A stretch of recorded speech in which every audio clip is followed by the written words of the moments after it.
ఈరోజు ఈ live programme చేయడానికి గల ముఖ్య కారణం ఏంటంటే, ఈ ముదిగొండ శివప్రసాద్ అనే ఒక ప్రొఫెసర్ అని చెప్పుకుంటూ సమాజానికి బైబిల్ గ్రంథం మీద, యేసు ప్రభువు మీద మరి అనుచిత వ్యాఖ్యలు చేస్తూ క్రైస్తవుల్ని ఎంతగానో మనోవేదనకి గురి చేస్తూ చాలా తప్పుడు మాటలు కూడా మాట్లాడడం జరిగింది. జీసస్ మిత్ అంటే యేసు ప్రభు ఒక కల్పిత పాత్ర అని ఆయన రక్షణ టీవీలోను మరి ధర్మ మార్గం అనే ఒక ఛానల్లో డాక్టర్ భాస్కర్ రాజు అలియాస్ అందరూ ప్రేమగా అందరూ బొక్కల డాక్టర్ అని పిలుస్తారు, ఆయన ఛానల్లోనూ మాట్లాడడం జరిగింది. కానీ ఆయన శ్రీరాముల వారి గురించి కానీ లేకపోతే శ్రీకృష్ణుడు గురించి కానీ ఆయన డిబేట్ చేయడంట. ఆయన వాళ్ళ గురించి అడగకూడదంట, వాళ్ళ గురించి అడగకూడదు. మేము యేసు ప్రభు గురించి మాత్రమే మాట్లాడతాము. యేసు అనేవాడు, నోట్ దిస్ పాయింట్, యేసు అనేవాడు అసలు ఈ చరిత్రలోనే లేడు, ఈ జీసస్ ఈజ్ అ మిత్ అని ఆయన వ్యాఖ్యలు చేయడం జరిగింది. జీసస్ ఎన్నటికీ ఒక మిత్ కాలేరు.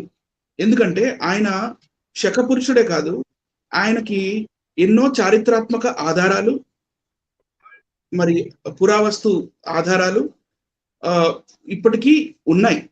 అలాగే మరి యేసు ప్రభు తిరిగిన ప్రదేశాలు, ఆయనతో పాటు అదే కాలంలో సమకాలంలో జీవించి ఉన్న రాజులు, మరి అంటే బైబిల్ గ్రంథంలో చెప్పబడిన రాజులు, మరి చారిత్రకంగా ఉన్న రాజులు, పొంతు పిలాతు కానీ లేకపోతే హేరోదు కానీ మన కైజర్ కానీ, వీళ్ళందరూ ఆయా సమయాల్లో ఉన్నవారే, వాళ్ళందరూ ఉన్నారు ఆయా సమయాల్లో.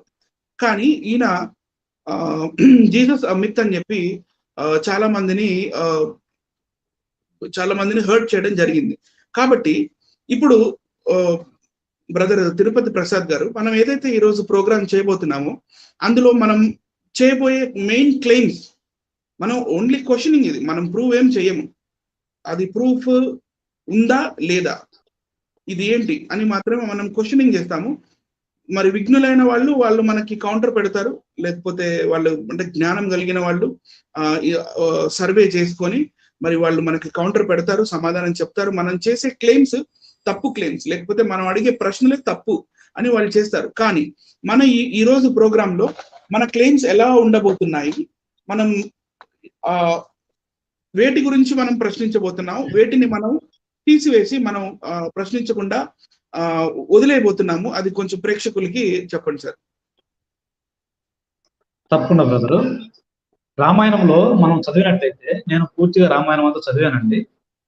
అయితే రామాయణంలో మనం చదివినట్లయితే సైన్స్ కు విరుద్ధమైన విషయాలు కొల్లలు ఉన్నాయి.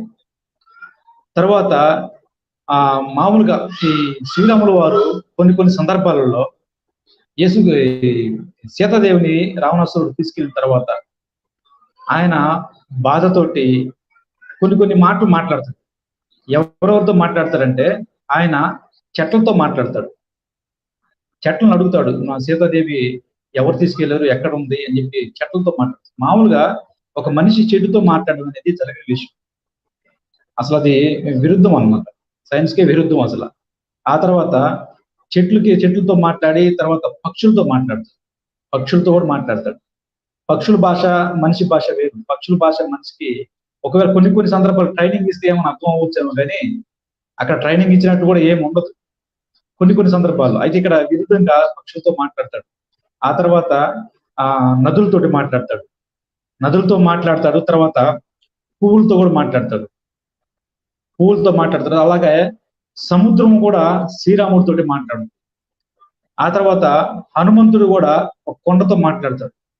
ఆ తర్వాత కొండలు కూడా ఒకనొక సమయంలో ఎగిరేవంట, పర్వతాలు ఒకనొక సమయంలో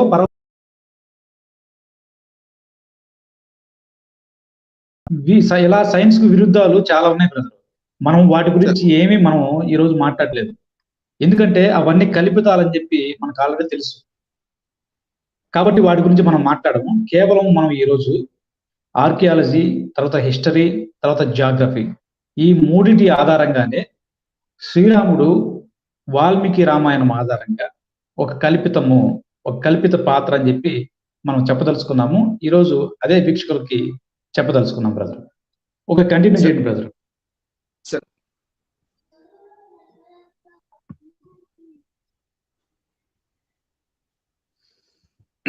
ఈరోజు మన ఏదైతే ఈ లైవ్ కార్యక్రమం ఉందో దానికి స్ఫూర్తి ముదిగొండ శివప్రసాద్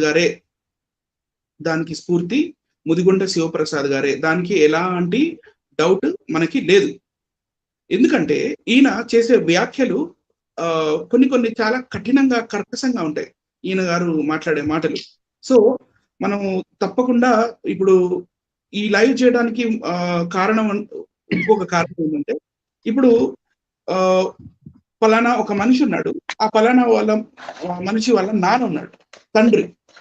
ఒక ఆయన వచ్చి నీ తండ్రి కాదు, అసలు నీ తండ్రే లేడు, లేకపోతే నువ్వు ఆయన పుట్టలేదు, అసలు మెయిన్ క్లెయిమ్ ఏంటంటే అసలు నీ తండ్రి అనేవాడు ఎగ్జిస్టెన్స్ లో లేడు అని మాట్లాడుతున్నారు అనుకోండి మూర్ఖంగా. అప్పుడు మనం ఏం చేస్తాము? తప్పకుండా లేదు, నా తండ్రి అనే ఆయన ఉన్నాడు, మా తండ్రి వల్లే నేను కలిగాను, లేకపోతే ఇంకా ముందుకెళ్ళి మా నాన్న సమయంలో మా నాన్న పుట్టింది ఈ సంవత్సరం దాకా మా నాన్నగారు ఈ భూమి మీద బతికి ఉన్నారు, తర్వాత మా నాన్నగారు ఒకవేళ ఉద్యోగం చేస్తే ఈ సెక్టర్ లో ఇక్కడ పనిచేశారు, అది ఇదని మనం ఆధారాలు చూపించడానికి ట్రై చేస్తాం. అదే సేమ్ థింగ్ అప్లైస్ హియర్. ఈయన మన ఆధ్యాత్మిక తండ్రి అయిన యేసు ప్రభుని జీసస్ ఈజ్ అ మిత్ అని చెప్తున్నాడు. అటువంటప్పుడు ఆయనకి చారిత్రాత్మక ఆధారాలు లేవు, పురాతత్వ లేకపోతే ఆర్కియాలజికల్ ఆధారాలు లేవు అని అలాంటి మనకు ప్రాబ్లం లేదు. We have numerous evidences. So కానీ ఎంతో మంది ఇప్పటిదాకా క్రైస్తవులు సమాధానం చెప్తూ ఉన్నారు కూడా. అయినప్పటికీ మొండిగా ఊరికే ఒక అజెండా కోసమని క్రైస్తవుల్ని రెచ్చగొడటానికి ఈయన గారు భాస్కర్ రాజు గారితో పాటు కలిసి ఇలాంటి వ్యాఖ్యలు చేయడం జరిగింది. కాబట్టి ఇప్పుడు it's now time for us to వాళ్ళని క్వశ్చన్ చేద్దాం. అలాగే ఆయన ఒక బుక్ కూడా రాయడం జరిగింది. ఆ బుక్ పేరు ఈ కల్పన బాగుంది. ఒక సిలువ పెట్టి మళ్ళీ దాని మీద మన జీసస్ క్రైస్ట్ బొమ్మ ఒకటేసి this is a beautiful creation, కేవలం యేసు ప్రభు ని కల్పించారు, ఆయన ఒక కల్పిత పాత్ర అని ఆయన బుక్ రాసి దాన్ని అమ్మకంలో పెట్టడం కూడా జరిగింది. కాబట్టి ఈరోజు మనం మీనింగ్ఫుల్ గా కొన్ని క్వశ్చన్స్ వేద్దాం. సార్ ప్రసాద్ గారు ఉన్నారా లైన్ లో? సార్ మీనింగ్ఫుల్ గా మనం కొన్ని క్వశ్చన్స్ వేద్దాం. క్వశ్చన్ నంబర్ 1, ఇప్పుడు మనం టాపిక్ లోకి వెళ్తున్నాము. మరి చూస్తున్న ప్రేక్షకులు చాలా జాగ్రత్తగా మేము ఏదైతే చెప్పాలనుకుంటున్నామో, ఏదైతే ప్రశ్నించాలనుకుంటున్నామో దాన్ని బాగా గ్రహిస్తారని ఆశిస్తున్నాం. క్వశ్చన్ నంబర్ 1, వాల్మీకి రామాయణంలో చెప్పబడిన రాజ్యాలు వాల్మీకి రామాయణంలో ఏవైతే అంటే పక్కన దేశాల్లో లేకపోతే అవతల దేశాల్లో ఉన్న రాజ్యాల పేర్లు చెప్పబడ్డాయో నిజంగా చరిత్రలో ఆ రాజ్యాలు ఉన్నాయా? బి కింద ఒకవేళ చరిత్రలో ఉంటే ఆ రాజ్యాలు ఏ కాలం నాటివి? ఒకసారి ఆ రిఫరెన్స్ ఏంటో చూద్దాం. ఇది వాల్మీకి రామాయణము కిష్కింధకాండ 43వ సర్గంలో, కిష్కింధకాండ 43వ సర్గంలో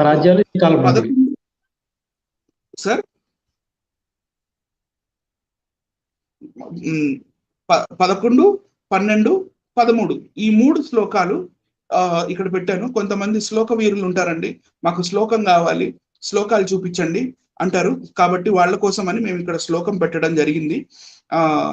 ఇక్కడ మనకు శ్లోకాల్లో కనపడుతుంది. తత్ర మలేచ్ఛాన్ పులిందాంచ సురసేనాస్తందైవ చ ప్రస్థలాన్ భారతాంచ కురుంచ సహ మద్రకైః కాంబోజ యవనశ్చైవ శకానాం పత్తనాన చ.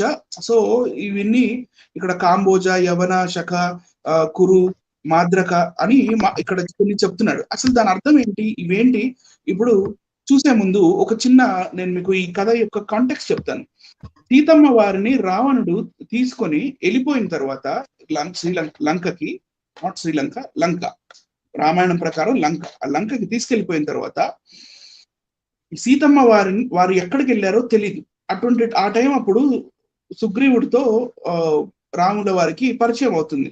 సరే, ఈ వాలి వధ అవన్నీ అయిపోయిన తర్వాత చాలా తర్వాత ఈ 43వ సర్గ కిష్కింధకాండకు వచ్చేసరికి అక్కడ సుగ్రీవుడు వానరులందరినీ పిలిచి, మీరు నార్దర్న్ సైడ్,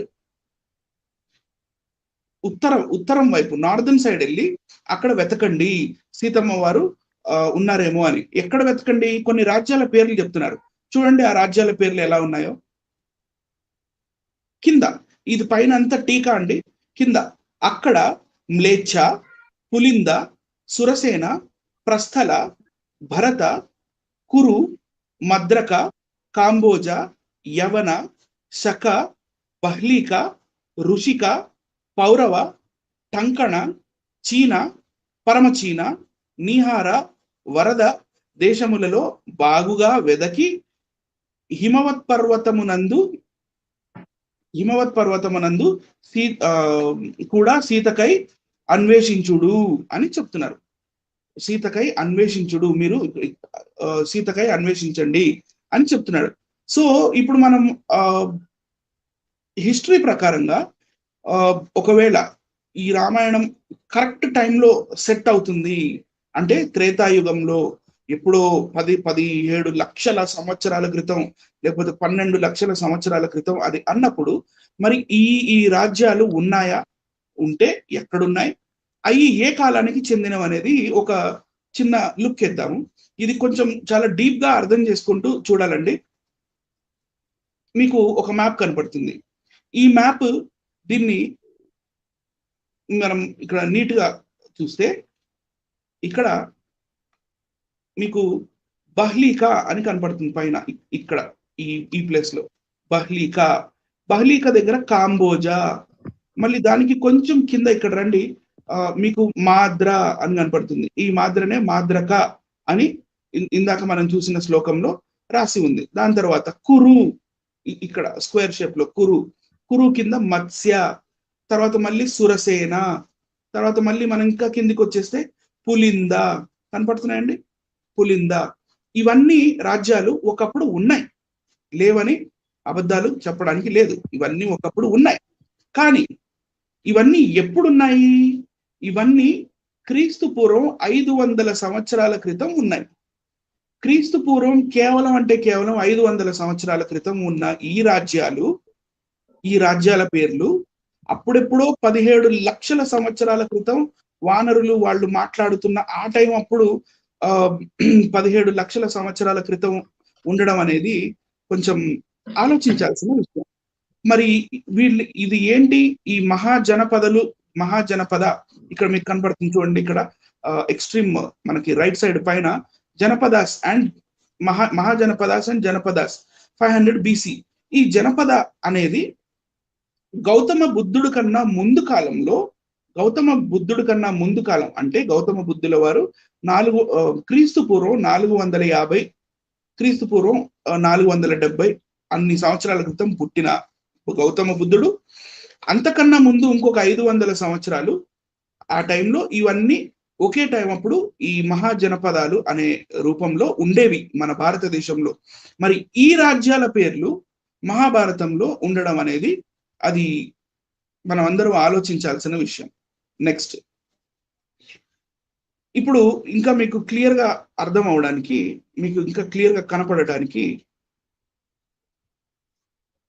ఈ శ్లోకం ఈ తాత్పర్యం ఏదైతే ఉందో కొంచెం కట్ చేసి ఒక్కొక్క రాజ్యం ఎప్పుడు పుట్టింది, ఎప్పుడు వచ్చింది అనేది చూపించడం జరుగుతుంది. ఇప్పుడు మీకు తాత్పర్యం అక్కడ మ్లేచ్ఛ అని ఉంది. ఇక్కడ మ్లేచ్ఛ చూడండి. మ్లేచ్ఛులు అంటే ఎవరు? పరదేశీయులు. నెక్స్ట్ పులింద. పులింద రాజ్యం ఒకప్పుడు ఉండేది. అది ఎప్పుడు ఉండేది? క్రీస్తు పూర్వం కేవలం 269 నుంచి 231 సంవత్సరం వరకు ఉంది. ఆర్కియాలజికల్ ఎవిడెన్సెస్ ఉన్నాయి. మళ్ళీ వాళ్ళని మ్యాప్ లో కూడా ఇందాక నేను పులింద చూపించడం జరిగింది. మహాజనపదంలో ఒక రాజ్యం ఈ పులింద. నెక్స్ట్ అలాగే పైన చూస్తే సురసేన, పులింద పక్కనే సురసేన, సూరసేన కూడా ఉంది. సురసేన క్రీస్తు పూర్వం 6వ శతాబ్దానికి చెందిన ఒక మహాజనపదంలోని ఒక రాజ్యం. అలాగే ప్రస్థల కూడా క్రీస్తు పూర్వం 5వ శతాబ్దానికి చెందిన మహాజనపద ఒక రాజ్యం.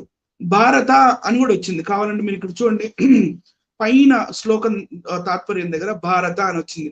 భారతదేశంలో ఉంటూ దేశాన్ని వెతకడం ఏంటో నాకు అర్థం కాలేదు, కాబట్టి ఇక్కడ క్వశ్చన్ మార్క్స్ పెట్టడం జరిగింది. నెక్స్ట్ కురు అంటే క్రీస్తు పూర్వం, ఇది చాలా పాతదండి. క్రీస్తు పూర్వం 1200 సంవత్సరాల నుంచి 900 సంవత్సరాల మధ్యలో మాత్రమే ఉన్న ఆ మహాజనపదంలో ఒక రాజ్యం మద్రక.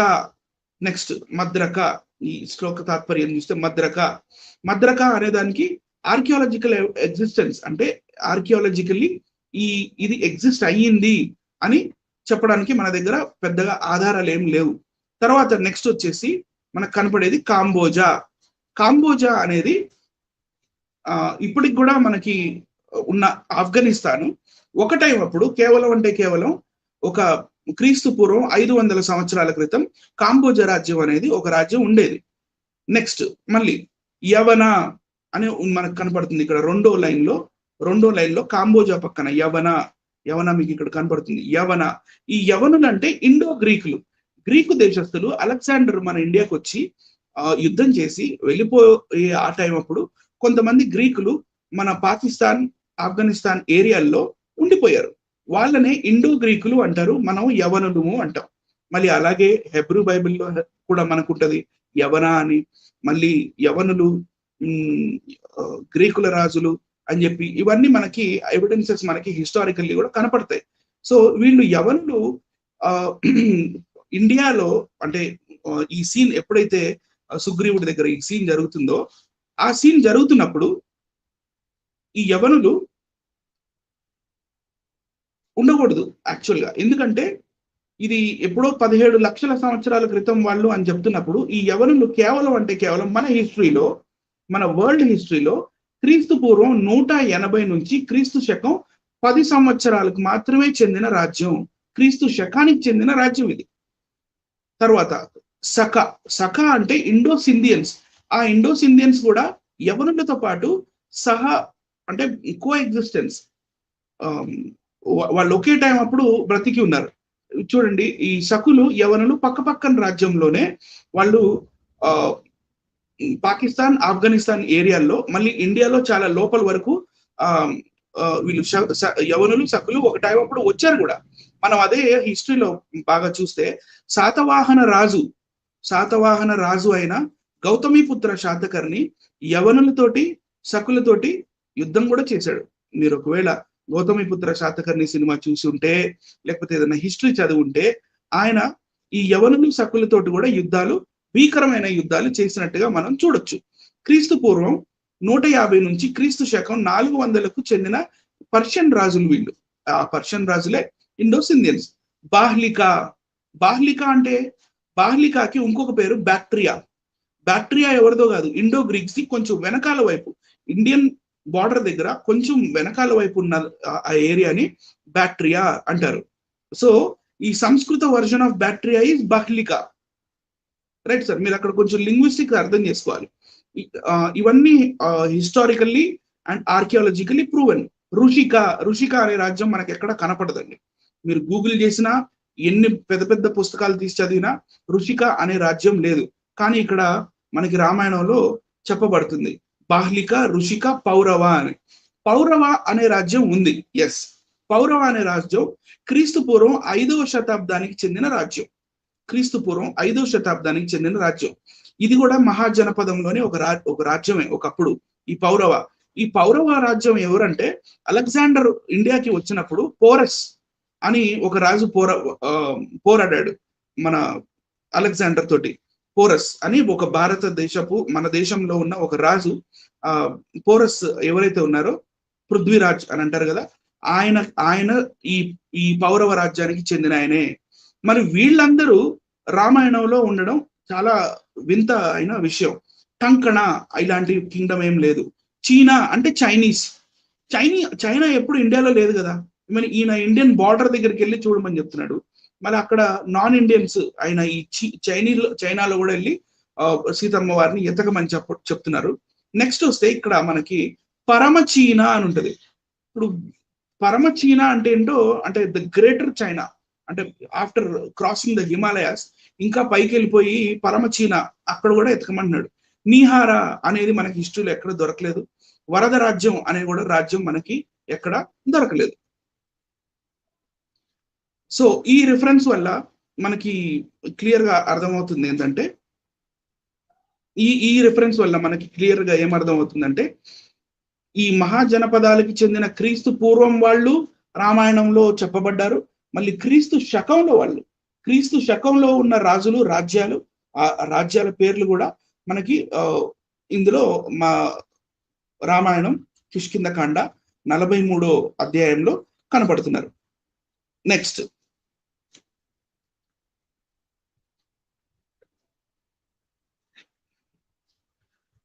ఇప్పుడు ఇందులో మెయిన్ పాయింట్స్ ఏంటంటే, వాల్మీకి రామాయణం కిష్కింధకాండ 43వ సర్గలో అంటే ఉన్న శ్లోకాలు 11 నుంచి 12లో చెప్పిన రాజ్యాలకి కేవలం 2500 సంవత్సరాల చరిత్ర కూడా లేదు కదా రఫ్లీ చూస్తే.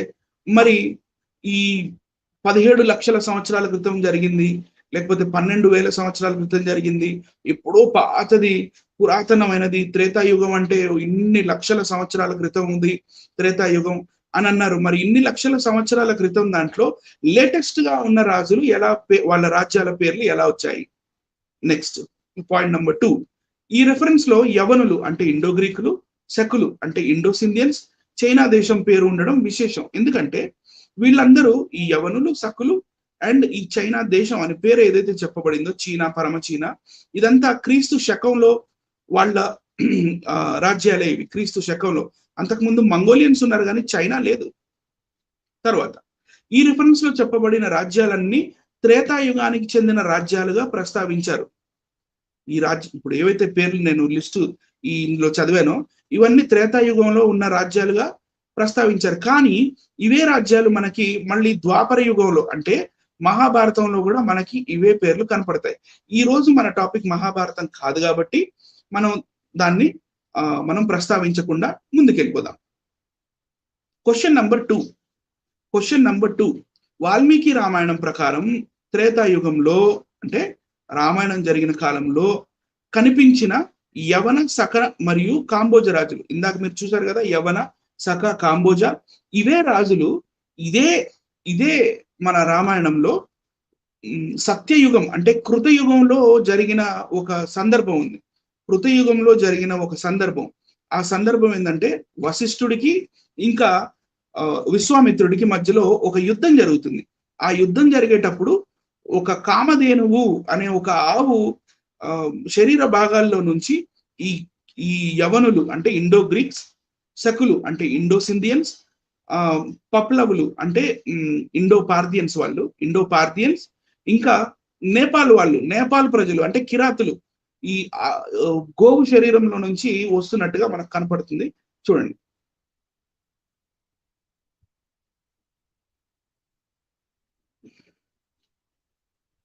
అంతటా విశ్వామిత్ర మహారాజు తన సైన్యము ఈ విధంగా నశించుచుండగా చూచి చాలా కోపించి కోపము చేత, ఇది ఎక్కడుంది, మీ రిఫరెన్స్ చెప్పలేదండి మీరు అంటున్నారేమో, కింద చూడండి రిఫరెన్స్ మనకు కనపడుతుంది ఇక్కడ.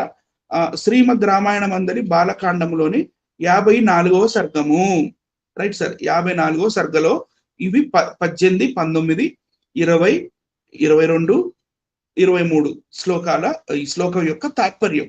మనకు శ్లోకం అవసరం లేదు, ఏ బుక్ లో చూసినా మనకి ఈ బాలకాండలోని 54వ సర్గంలో ఈ శ్లోకాల్లో మనకి ఇదే తాత్పర్యం కనపడుతుంది. శ్లోకాలు ఎవరికైనా ఇంట్రెస్ట్ ఉంటే బుక్స్ తీసి చూసుకోవచ్చు. అంతటా విశ్వామిత్ర మహారాజు తన సైన్యము ఈ విధంగా నశించుచుండగా చూచి చాలా కోపించి కోపము చేత కళ్ళు పెద్దవి చేసి రథము అధిరోహించి అనేక విధములైన ఆయుధములతో పప్లవులను నశింపజేశాను. నోట్ దిస్ పాయింట్, ఈ పప్లవులు అంటే ఎవరు? మనం చూద్దాం. నంబర్ 1 పప్లవులు. పప్లవులను అందరినీ విశ్వామిత్రుడు చంపివేయట విశ్వామిత్రుడు చూశాడంట. అంటే ఇది కృతయుగంలో జరిగింది అని చెప్పి రాముడికి ఈ కథ చెప్తున్నారు రాముల వారికి బాలకాండలో. సో ఇది పూర్వం జరిగిన కథ అన్నమాట. అంటే ఎన్నో లక్షల సంవత్సరాల క్రితం జరిగిన కథ అని రామాయణంలో రాశారు. చూడండి, ఈ పప్లవులందరినీ విశ్వామిత్రుడు చంపివేయట చూసి ఆ కామధేను కోపంతో మరల యవనులను సకులను, ఇందాక నోట్ దిస్ పాయింట్ అన్నాను కదా, ఆ పాయింట్ పల్లవులు 1, నంబర్ 2 యవనులు, నంబర్ 3 సకులను సృజించెను. కామధేనువు సృజించిందంట కోపంతో. కాంతి కలవారును మహావీర్యవంతులను బంగారు కింజల్కముల వలెనున్న వారును అగు ఆ యవనులు సకులు భూమిని కప్పివేసిరి. మళ్ళీ వాళ్ళు ఆవు శరీరం నుంచి వచ్చారు, కరెక్టే. ఎలా వచ్చారు?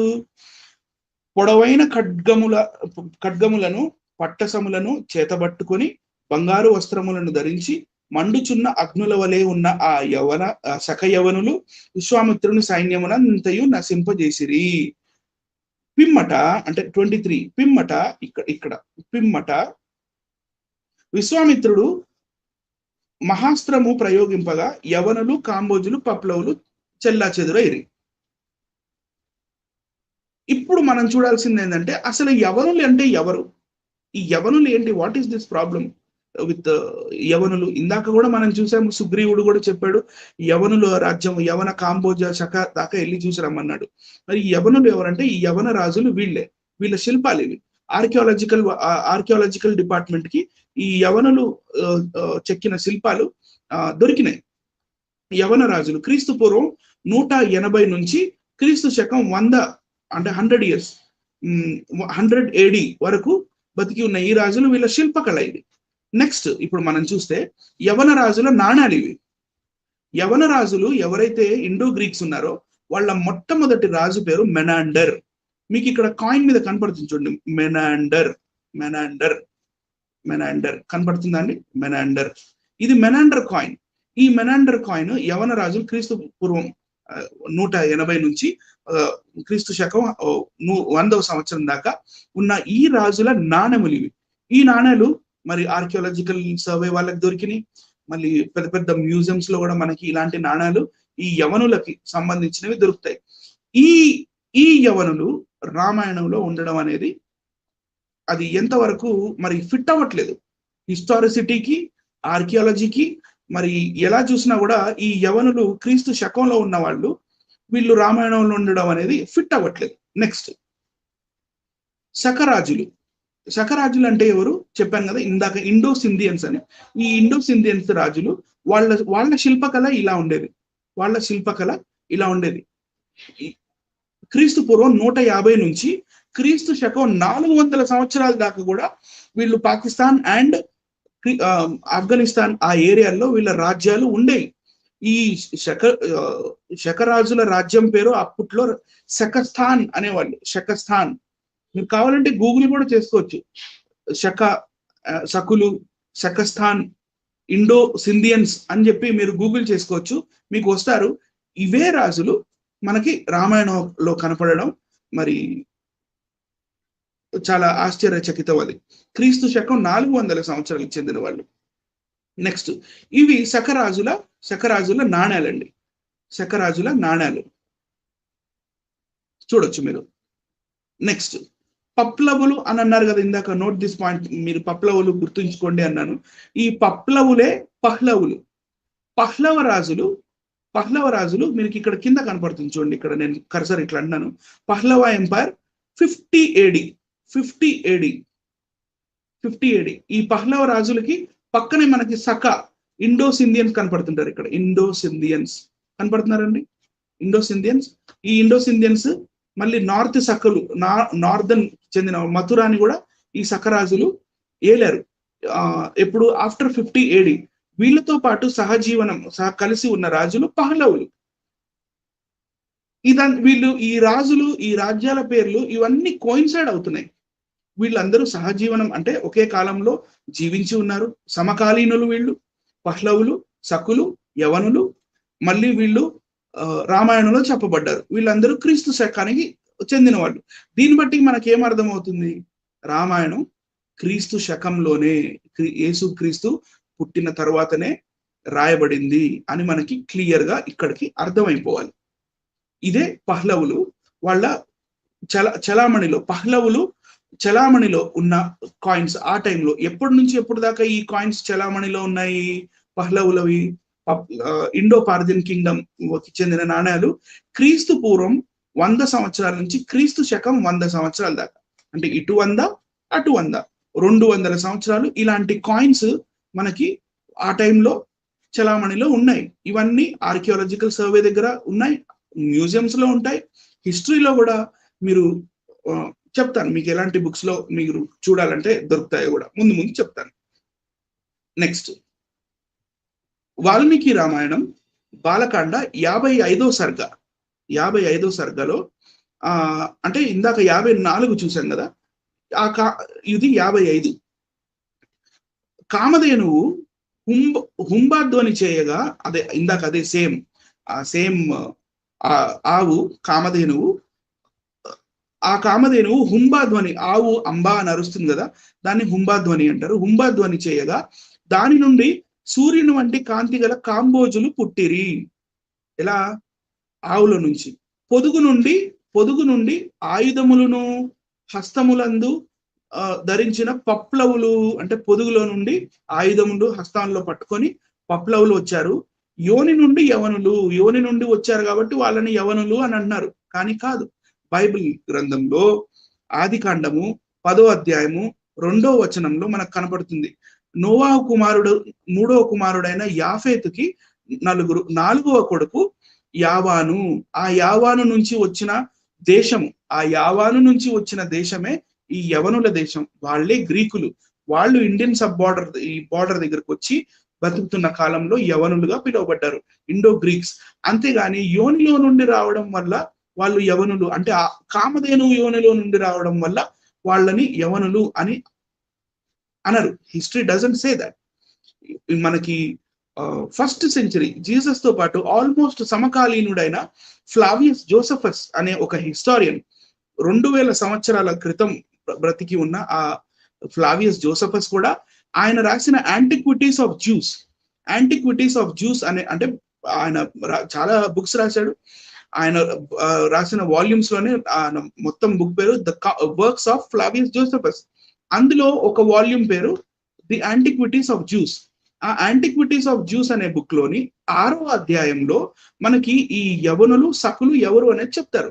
మాగోగు అంటే జాఫేతుకు పుట్టిన మాగోగు, ఆది కాండం 10వ అధ్యాయం 2వ వచనంలో నేను చెప్పినట్టుగా జాఫేతుకు పుట్టిన ఇంకొక కుమారుడి పేరు మాగోగు పిల్లలే సింధియన్స్. ఆ సింధియన్సే ఇండియన్ బార్డర్ దగ్గరకు వచ్చి ఇండో సింధియన్స్ అయ్యారు. యావాను కుమారులే ఒక దేశంగా అయ్యి వాళ్ళు యవనులు, వాళ్ళు ఇండియన్ బార్డర్ దగ్గరకు వచ్చి ఉండడం వల్ల అప్పుడు ఆ టైంలో వీళ్ళని ఇండో గ్రీక్స్ అన్నారు, లేకపోతే యవనులు అన్నారు. నెక్స్ట్ గోమయ ప్రదేశము నుండి సకులు అంటే మాగోగైడ్స్. బైబిల్ ప్రకారం మాగోగైడ్స్, అలాగే ఫ్లావియస్ జోసెఫస్ చెప్పినట్టుగా సింధియన్స్. ఈ సింధియన్స్ గోమయ ప్రదేశము నుండి సకులును, రోమకూపముల నుండి మలేచ్చులు, రోమకూపుల నుంచి మలేచ్చులు అంటే ఫారినర్స్ వచ్చారంట. హారీతులు కిరాతులు పుట్టిరి. ఈ హారీతులు ఎవరో నాకు తెలియదండి, నేను చాలా రీసెర్చ్ చేసినా నాకు దొరకలేదు. కిరాతులు అంటే ఎవరో నేపాలీస్. కిరాతులు అనేవాళ్ళు నేపాలీస్. నేపాల్లో ఒక జాతి. ఆ కిరాత రాజ్యం ఒకప్పుడు ఉండేది. ఇప్పుడు ఎవరెవరు ఏ రాజ్యాలు ఈ ఆవు శరీరంలో నుంచి వచ్చినట్టుగా వీళ్ళు రాసుకున్నారో చూద్దాం. ఇదే సేమ్ మళ్ళీ ఈ వచనం మీకు క్లియర్ గా కనపడుతుందని వచన రూపంలో ఉన్న వాల్మీకి రామాయణంలోంచి కూడా తీసి చూపించాను. ఆ కామధేవును హుంబాధ్వని చేయగా దాని నుండి సూర్యుని వంటి కాంతి గల కాంబోజులు పుట్టిరి. పొదుగు నుండి ఆయుధములను హస్తములందు ధరించిన పప్లవులను, యోని నుండి యవనులు, గోమయ ప్రదేశం నుండి సకులును, రోమకూపం నుండి మ్లేచ్చులు, హరీతులు, కిరాతులు పుట్టిరి. అది కూడా పుట్టడం కూడా నార్మల్ గా రాలేదు. వాళ్ళు ఇక్కడ కింద చూడండి, ఈ విధముగా జనించిన కాంబోజాదులందరూ పదాతి గజ అశ్వ అంటే రథాలు, గజాలు అంటే ఏనుగులు, అశ్వాలు అంటే గుర్రాలు, రథములతో కూడిన విశ్వామిత్ర సైన్యమునంతను క్షణములో నశింపజేసిరి. వీళ్ళు ఆవు శరీరం నుంచి రావడం, అది కూడా కత్తులు పట్టుకొని రథాలతో పాటు గుర్రాలతో పాటు ఏనుగులతో పాటు వచ్చారని ఈ 1వ శతాబ్దం తర్వాత, అంటే క్రీస్తు శకం తర్వాత చలామణిలో ఉన్న బతికి ఉన్న ఆ రాజ్యాలు ఇలా పుట్టాయని రాసుకోవడం ఇది చాలా మరి శోచనీయం, మరి ఆలోచించాల్సిన విషయం. కిరాత అంటే ఏంటి? కిరాత మనం ఇందాక చూసాం కదా, కిరాతులు అని కూడా వచ్చారు కదా. కిరాత అనేది ఆనాడు కిరాతులు, ఈనాడు ఆధునిక నేపాల్ దేశం, దాన్నే కిరాతులు అని కూడా అంటారు. నెక్స్ట్ ఇక్కడికి వెళ్తే ఇదిగోండి, మీకు ఇక్కడ క్లియర్ గా కనపడుతుంది. కిరాతులు అంటే నేపాలీస్ పీపుల్, కిరాతీ పీపుల్ ఇక్కడ మీకు కనపడుతుంది. కిరాతీ పీపుల్.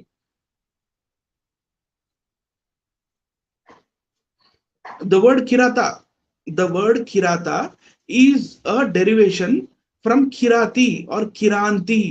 Kiranti అంటే మనకి వాళ్ళ భాషలో ఈ రెండు మాట Kiranti, to name group of people in eastern Nepal. Okay, so ఈ నేపాల్ కి చెందిన ఈ ప్రజలు కిరాతులు. ఇప్పుడు ఇందాక క్వశ్చన్ నెంబర్ 2 వేసాం కదా, ఈ యవనులు సకులు రామాయణంలో సత్యయుగంలో త్రేతాయుగంలో ఉన్నట్టుగా మనకి కనపడుతుందని ఇందులోని హైలైట్స్ చూద్దామండి. ఈ పాయింట్ నెంబర్ 2లోని హైలైట్స్ చూద్దాం.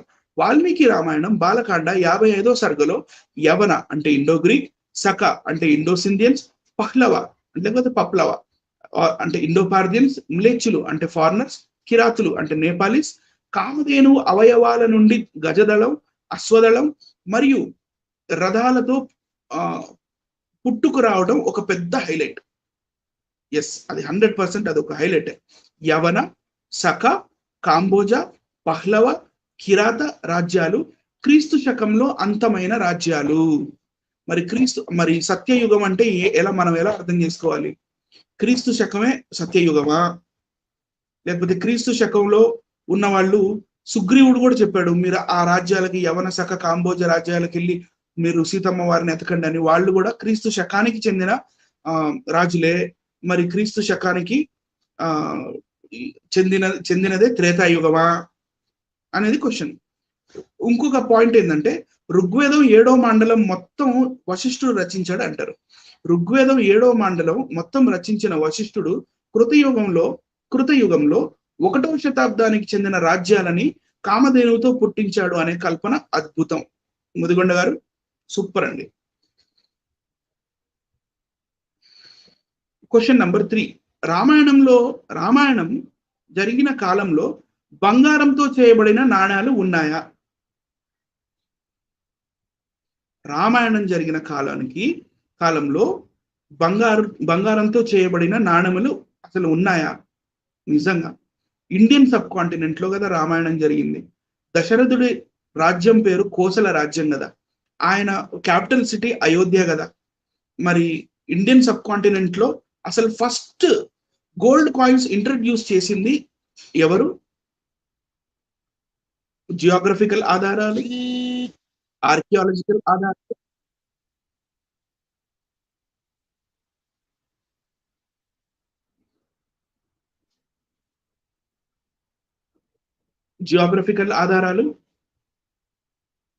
ఆర్కియాలజికల్ ఆధారాలు, మరి ఇంకా నాణ్యాలు, ఏదైతే నాణ్యాల గురించి మాట్లాడుతున్నామో దాని ఆధారాలు కూడా ఇప్పుడు మనం చూద్దాం.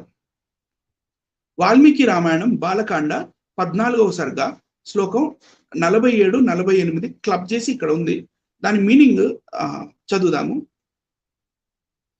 వేదములలో నిష్ఠాతులైన ఆ బ్రాహ్మణులు ఇట్లు చెప్పగా, దశరథుడు వారికి 10 లక్షల గోవులను, 100 కోట్ల బంగారు నాణెములను, 400 కోట్ల వెండి నాణములను ఇచ్చెను అని మనకి వాల్మీకి రామాయణం బాలకాండ 14వ సర్గ శ్లోకం 47-48లో మనకు దొరుకుతుంది. 48లో దీని అర్థం ఏంటంటే, దశరథుల వారు అశ్వమేధ యాగం చేసిన తర్వాత అక్కడ అశ్వమేధ యాగం చేయడానికి వచ్చిన చాలా టాలెంటెడ్ అండ్ ఎక్స్పీరియన్స్డ్ అయిన ఆ బ్రాహ్మణులకి మాకు రాజ్యాలు వద్దయ్యా, మాకు కొన్ని డబ్బులు ఉంటే ఇవ్వు అన్నప్పుడు దశరథుడు వాళ్ళకి ఏమేమి ఇచ్చాడంట? 10 లక్షల గోవులను, 100 కోట్ల బంగారు నాణములను, 400 కోట్ల వెండి నాణములను ఇచ్చెను అని రాసింది. నెక్స్ట్ చూద్దాం. అదే వాల్మీకి రామాయణం బాలకాండ 14వ సర్క శ్లోకం 51లో చూస్తే మనకేం కనపడుతుందంటే, పిమ్మట దశరథుడు శ్రద్ధాయుక్తుడై యాగమును చూచుటకై వచ్చిన, అంటే యాగం చేయడానికి కాదు, కేవలం చూడటానికి మాత్రమే, యాగాన్ని చూడ్డానికి వచ్చిన బ్రాహ్మణులకు 1 కోటి బంగారు నాణెములు ఇచ్చాను అని రాసింది ఇక్కడ. సో మరి బంగారు నాణెములు ఇండియాలో ఫస్ట్ ఎప్పుడు వచ్చాయి? కుషాణ రాజ్యము అనే ఒక రాజ్యం ఉండేదండి. ఆ కుషాణ రాజ్యానికి రాజు పేరు కనిష్కుడు అని ఒక రాజు కూడా ఉండేవాడు.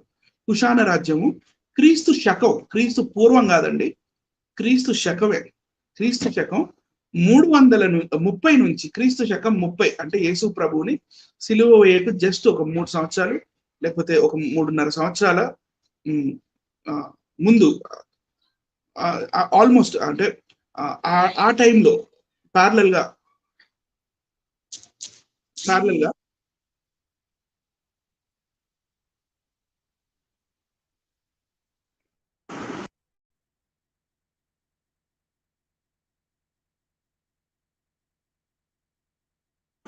1 second సార్.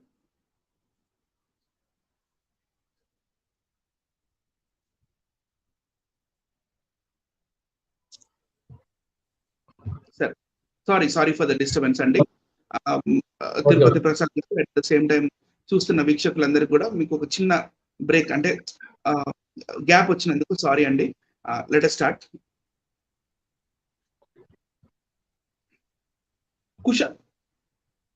కుషాణ రాజ్యం, ఈ కుషాణ రాజ్యము, ఈ కుషాణ రాజ్యానికి మెయిన్ రాజు వచ్చేసి కనిష్క రాజు. వీళ్ళు చాలా సుభిక్షంగా ఉన్న రాజులు, వీళ్ళు చాలా గొప్ప రాజులు.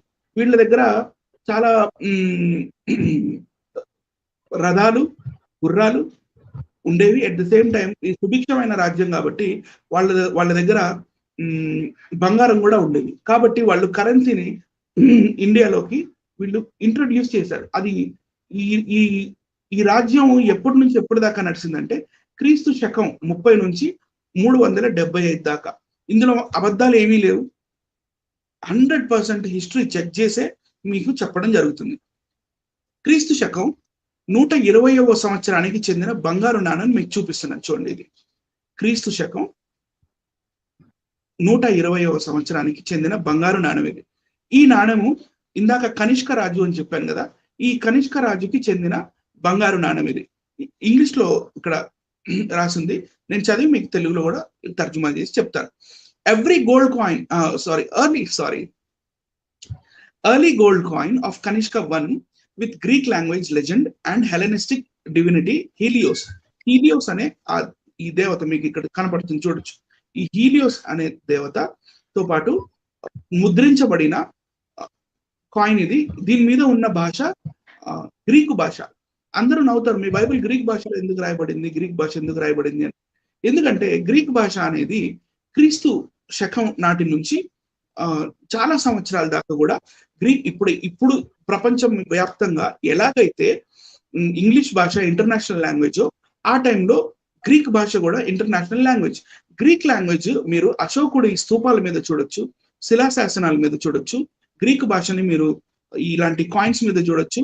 మళ్ళీ at the same time Greek భాష మనకి రోమా సామ్రాజ్యంలోనే కాకుండా యెరూషలేం దాకా కూడా చూడొచ్చు. సో గ్రీకు రాజ్యం అంత పెద్దగా ఆ సమయంలో విస్తారం అయి ఉంది కాబట్టి common language Greek language. So Kanishka standing clad, ఇక్కడ కనిష్క నిలబడి ఉన్నాడు కండి. Kanishka standing clad in heavy Kushan coat, ఒక పెద్ద కుషాన కోట్ వేసుకున్నాడు చూడండి, Kushan coat and long boots కూడా వేసుకున్నాడు. Flames emancipating from shoulders, holding a standard in his left hand, standard పట్టుకున్నాడు. And making the sacrifice over an altar. ఇగో ఇక్కడ బలిపీఠం దగ్గర ఏదో సాక్రిఫైస్ చేస్తున్నాడు. గ్రీక్ లెజెండ్, ఇక్కడ గ్రీక్ లెజెండ్ లో ఏమని రాసిందంటే బాసిలియాన్ కనిష్కోయ్ అని రాసింటది. బాసిలియాన్ కనిష్కోయ్ అంటే దాని అర్థం ఏంటంటే king of Kings Kanishka. Coin of, this is the coin of king of Kings Kanishka అని. ఇంకా రివర్స్ లోకి చూస్తే ఏమో ఇక్కడ హీలియోస్ చెప్పాను కదండి, హీలియోస్ నిలబడి వాళ్ళ దేవత ఇది ఉంటుంది. సో ఇండియాలో ఫస్ట్ మొట్టమొదటి కాయిన్ క్రీస్తు శకం 120 కన్నా ముందు ఇండియాలో అసలుకి బంగారు నాణ్యం అనేది లేదు. లేదు మీరు అబద్ధాలు చెప్తున్నారు, మీరు క్రైస్తవులు అబద్ధాలు చెప్తున్నారు, మా రాముని తప్పుపడటానికి లేకపోతే మా రామాయణాన్ని తప్పుపడటానికి మీరు ఇవన్నీ చూపిస్తున్నారు అని కొంతమంది అంటారు. పర్వాలేదు, సత్యాన్ని ఎవ్వరు డిఫెండ్ చేయనక్కర్లేదు. సత్యాన్ని ఎవ్వరు డిఫెండ్ చేయనక్కర్లేదు. సత్యానికి ఉన్న పవర్ అది ఏంటంటే సత్యము తనని తాను డిఫెండ్ చేసుకుంటది. Truth defence itself. Truth itself defence itself. Truth itself always defence, అది డిఫెండ్ చేసుకుంటుంది దాన్ని. సో ఇక్కడ ఈ ఆర్టికల్ చూద్దాం. Kanishka the Kushan, Roman denarii. మనం ఇందాక ఏం చూసాము? Roman denarii. మనకి లూకాసు వార్త 20వ అధ్యాయంలో ప్రసాద్ గారు, తిరుపతి ప్రసాద్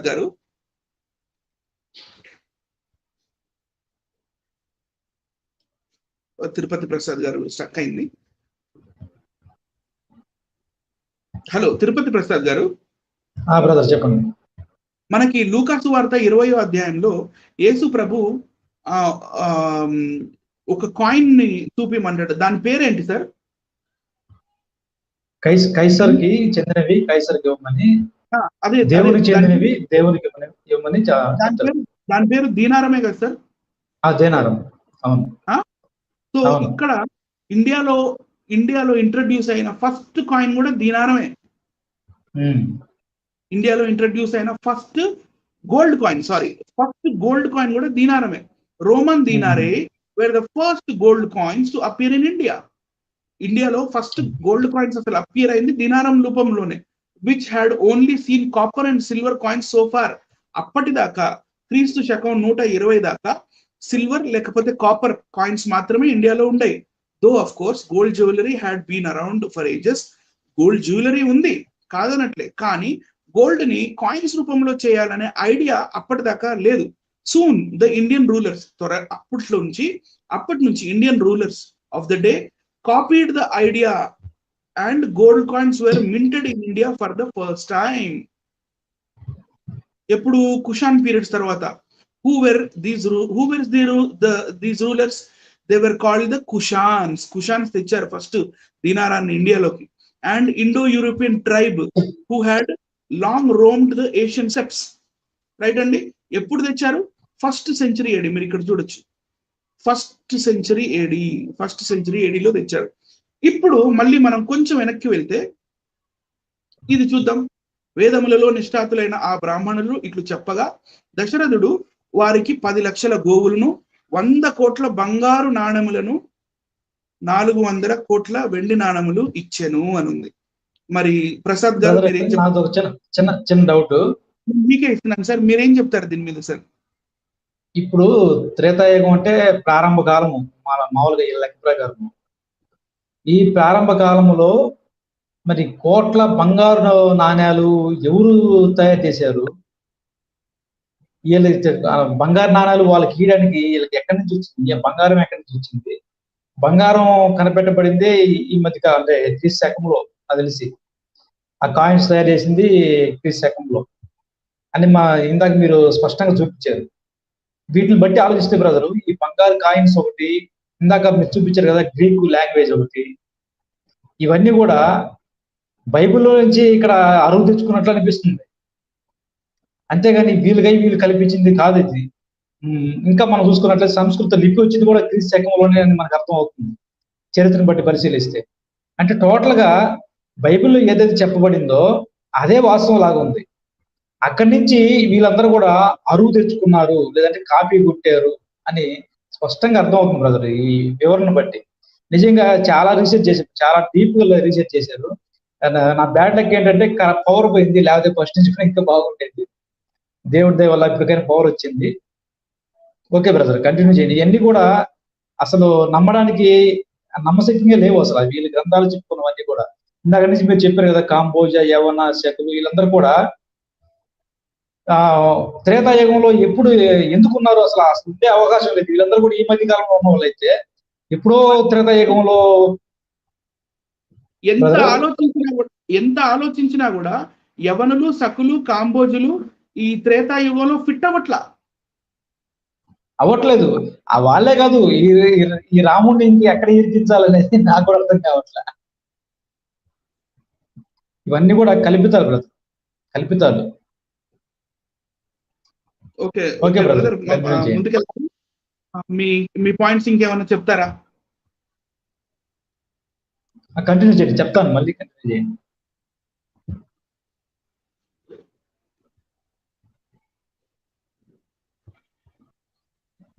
సో ఇక్కడ దాకా మనం వచ్చాము. అయితే ఇప్పటిదాకా నేను చెప్పినవి మీరు నమ్మే అవసరం లేదు. ఏది కనిష్కుడు కుషాన్ ఎంపైర్ కి తెచ్చిన కుషాన్ ఎంపైర్ నుంచి వచ్చిన కనిష్కుడు ఇండియాలో ఫస్ట్ టైం 127 తెచ్చాడు అనే విషయం మీరు నమ్మే అవసరం లేదు. మిమ్మల్ని నమ్మించాలి, ఎందుకంటే మీరు నిజం చెప్తున్నారు. నిజం చెప్పినప్పుడు ఆధారాలు దానికంతటా అవే బయటకు వస్తుంటాయి. సో నాకు డౌట్ వచ్చింది, అవునా ఇదేంటి ఇండియాలో క్రీస్తు శకం 120వ సంవత్సరం దాకా రోమన్ లాంగ్వేజ్ లో మన రోమన్ దినారి గ్రీక్ లాంగ్వేజ్ లో రాసి ఉన్న గోల్డ్ కాయిన్ కన్నా ముందు ఇండియాలో గోల్డ్ కాయిన్స్ లేవా అని చెప్పి నేను రీసెర్చ్ ఇక మొదలుపెట్టి ఎన్నో రాత్రులు నిద్ర లేకుండా చదవడం జరిగింది. ఆ బుక్ పేరే ఇది, catalogue of the coins of ancient India. Catalogue of the coins of ancient India. ఇది చాలా పాత బుక్ అండి. ఇందులో ఒక సెక్షన్ ఉంటుంది, ఆ సెక్షన్ పేరు అయోధ్య. అయోధ్య అనే ఒక సెక్షన్ ఉంటుంది. ఆ అయోధ్య లేకపోతే కోసల అనే ఒక సెక్షన్ ఉంటుంది. కోసలలో అయోధ్యలో మనకి కోసల రాజ్యంలో ఉన్న అయోధ్యలో కొన్ని కాయిన్స్ దొరికినాయి. అవి ఏం కాయిన్స్ దొరికినాయి అని చెప్పి ఈ బుక్ లో నేను వెతికి తర్వాత ఈ బుక్ రెఫరెన్స్ ప్రకారం ఇంకా డీప్ గా వెళ్ళి రీసెర్చ్ చేసి చూస్తే నాకు దొరికింది ఇది. పురావస్తు శాఖకి అయోధ్యలో లభ్యమైన నాణెములు క్రీస్తు పూర్వం 184 నుంచి 170 అంటే క్రీస్తు పూర్వం 184 నుంచి 75 దాకే ఉన్న ఈ సిల్వర్ కాయిన్స్ దొరికినాయి. కానీ గోల్డ్ కాయిన్స్ అసలు అయోధ్యలో కానీ కోసల రాజ్యంలో కానీ ఇక్కడ పురావస్తు శాఖకి అసలుకి ఎలాంటి గోల్డ్ కాయిన్ అనేది దొరకలేదు. అసలు గోల్డ్ కాయిన్ అనేది మొత్తం ఇండియాలో 120 AD క్రీస్తు శకం 120 కన్నా ముందు అసలుకి గోల్డ్ కాయిన్ అనేదే లేదు ఇండియాలో. ఇక్కడ కోశల కర్షాపన కాయిన్స్ ఇవి. ఈ కాయిన్ ఎవరివి? శుంగరాజ్యానికి చెందిన వాళ్ళే. శుంగరాజుల నాణ్యములు ఇవి. ఈ శుంగరాజులు వాళ్ళ నాణ్యాలు ఎప్పటి నుంచి ఎప్పటి దాకా చలామణి అయినవి? క్రీస్తు పూర్వం యేసుక్రీస్తు పుట్టే జస్ట్ 184 సంవత్సరాల నుంచి యేసుక్రీస్తు జస్ట్ ఇంకా 75 సంవత్సరాల తర్వాత పుడతాడనగా ఆ టైంలో ఉన్న కాయిన్సే. మళ్ళీ దీని మీద ఒక రాతపూర్వకంగా ఏమి లేదు, ఎందుకంటే లిపి లేదు ఆ టైం అప్పుడు. అది ఇంకా పెద్ద టాపిక్. ఆ పెద్ద టాపిక్ మళ్ళీ నెక్స్ట్ టైం ఇంకోసారి లిపి అనే టాపిక్, అది కూడా ఇలాగే చాలా ఇంట్రెస్టింగ్ గా ఉంటుంది. మిమ్మల్ని హిస్టరీలోకి తీసుకెళ్తాను. హిస్టరీలో ఎన్నో ప్లేసెస్ చూపిస్తాను, ఎన్నో కాయిన్స్ చూపిస్తాను, ఎన్నో లిపిలు చూపిస్తాను. రకరకాల పాలి, కరోష్ఠి, బ్రహ్మి అండ్ శారదా లిపి, ఈ లిపిలు ఇవన్నీ చూపించి ఒక కన్క్లూజన్ కి తీసుకొచ్చే ఆ టాపిక్ వేరు కాబట్టి నేను ఇక్కడ లిపి జోలికి వెళ్ళట్లేదండి. నెక్స్ట్, ఇప్పుడు నాకు ఇందులో అర్థమైన పాయింట్స్ సార్ మీరు చదవండి సార్. చరిత్రలో పురావస్తు శాఖ దగ్గర మరియు తవ్వకాలలో క్రీస్తు శకము 120 సంవత్సరాలకి పూర్వం దొరకని ఆ బంగారు నాణ్యములు వాల్మీకి రామాయణంలో త్రేతాయుగంలో ఉండడం గమనార్హం. నాకు కూడా ఇదే డౌట్ వచ్చింది. క్రీస్తు శకంలో ఉన్న బంగారు నాణ్యాలు త్రేతాయుగంలోకి ఎలా వచ్చినాయి? తర్వాత రెండవది 101 కోటి బంగారు నాణ్యాలు, 400 కోట్ల వెండి నాణ్యములు, ఒక్క నాణ్యం కూడా ఇప్పటిదాకా ఎవరికి దొరకపోవడం విచారకరం. అసలు ఉంటే కదా బ్రదర్ దొరకడానికి. ఇవన్నీ కల్పితాలు, రాసుకున్నారు అంతే. తర్వాత 10 లక్షల గోవులు అంటే అది దేవుడికే తెలియాలి. అది తీసుకున్న వ్యక్తులు ఎవరు? ఈ 10 లక్షల గోవుల్ని ఆ వ్యక్తులు ఏం చేసుకుంటున్నారు? ఈ 101 కోటి బంగారు నాణ్యాలు ఆ వ్యక్తులు తింటారా బ్రదరు? అన్నమా ఇది తినడానికి? బంగారు నాణ్యాలు అసలు మోయడానికి అసలు వెయిట్ ఎంత ఉంటుందో ఒకసారి ఆలోచించారా? ఒక నాణ్యము ఎంత వెయిట్ ఉంటుంది? ఈ 101 కోటి బంగారు నాణ్యాలు 400 కోట్లు వెండి నాణేలు ఎంత వెయిట్ ఉంటుంది, వీటిని మోసుకోపోవాలంటే ఎంత ఇటువంటి వాహనాలు వెహికల్స్ కావాలి, అసలు ఆ రోజుల్లో ఇవన్నీ ఉన్నాయా, ఇవన్నీ ఆలోచిస్తే జేసీబీ తోటి ఎత్తిచ్చారేమో సార్. నిజం అట్లా అనిపిస్తుంది. జేసీబీలు యంత్రాలు, మీరు వాల్మీకి రామాయణంలో కూడా యంత్రాలు వాడారంట వారధిని కట్టేదానికి. ఎక్కడి నుంచి వచ్చాయో మరి. అసలు అంత టెక్నాలజీ అప్పుడు ఎక్కడిది లేదు. ఇవన్నీ కూడా మనం ఆలోచిస్తే ఇవన్నీ కల్పిత కట్టుకథలు అని చెప్పి స్పష్టంగా అవుతుంది, అర్థమైపోతుంది ఈజీగా. అలాగే మనం వాల్మీకి రామాయణం యుద్ధకాండ 22వ అధ్యాయంలో ఐ థింక్ 58వ శ్లోకం ఏదో, నాకు ఐ డోంట్ రిమెంబర్ పర్ఫెక్ట్లీ, కానీ 52వ అధ్యాయంలో నాకు మంచి గుర్తుంది. సముద్రం అంటే 52వ సర్గలో సముద్రానికి వెళ్ళి నేను బాణం వేసేస్తాను, దారి ఇవ్వట్లేదు, నాకు వారధి కట్టాలి అది ఇది అన్నప్పుడు సముద్రానికి భయం పుట్టి సముద్రం మాట్లాడుతుంది శ్రీరాముల వారితో. మాట్లాడినప్పుడు వీళ్ళు సరే మీరు ఒక బ్రిడ్జ్ కట్టుకోండి నా మీద అన్నప్పుడు వీళ్ళు బ్రిడ్జ్ కట్టడం మొదలు పెడితే ఏనుగంత సైజులో ఉన్న పెద్ద పెద్ద కొండల్ని వీళ్ళు వానరులు యంత్రములతో లాగెను అని ఉంటుంది. అదే మరి అప్పుడులో జేసీబీలు కూడా ఉన్నాయంటారు. మరి థ్యాంక్ గాడ్ ఇంకా జేసీబీ కంపెనీ రాలేదు, లేకపోతే అది కూడా రాసేసేవాళ్ళు. రాసేస్తారండి, ఏమైనా రాసేస్తారు. ఒకటి వీళ్ళు నమ్మడం, మరి దాన్ని నమ్మడం వీళ్ళు ఎవరు, ఇప్పుడున్న మన అపర మేధావులు ఉంటారు కదా, ఈ బొక్కల డాక్టరు, దీన్ని మళ్ళీ కవర్ చేసుకోవడం. నేను ఈ ఛానల్ పెట్టిన కొత్తలో బ్రదరు, స్టార్టింగ్ లో ఛానల్ పెట్టిన సంవత్సరానికి ఏమో రామాయణం చదివేశాను. రామాయణం చదివేసి బొక్కల డాక్టర్ని అడిగాను. నా ఛానల్ ఇప్పుడు కూడా అవైలబుల్ ఉంది, ఆ వీడియోలు 5 ప్రశ్నలు అడిగాను. ఈ బొక్కల డాక్టరు ఆ ప్రశ్నలకు సమాధానం చెప్పకపోగా, మీరు శుభ్రంగా పులిల శ్రీరామచంద్రుడు పుస్తకాలు తర్జుమా చేసిన తర్జుమాలు ఉన్నాయి, అవన్నీ చదవండి, మీ డౌట్లన్నీ క్లియర్ అయిపోతాయి అని చెప్పాడు.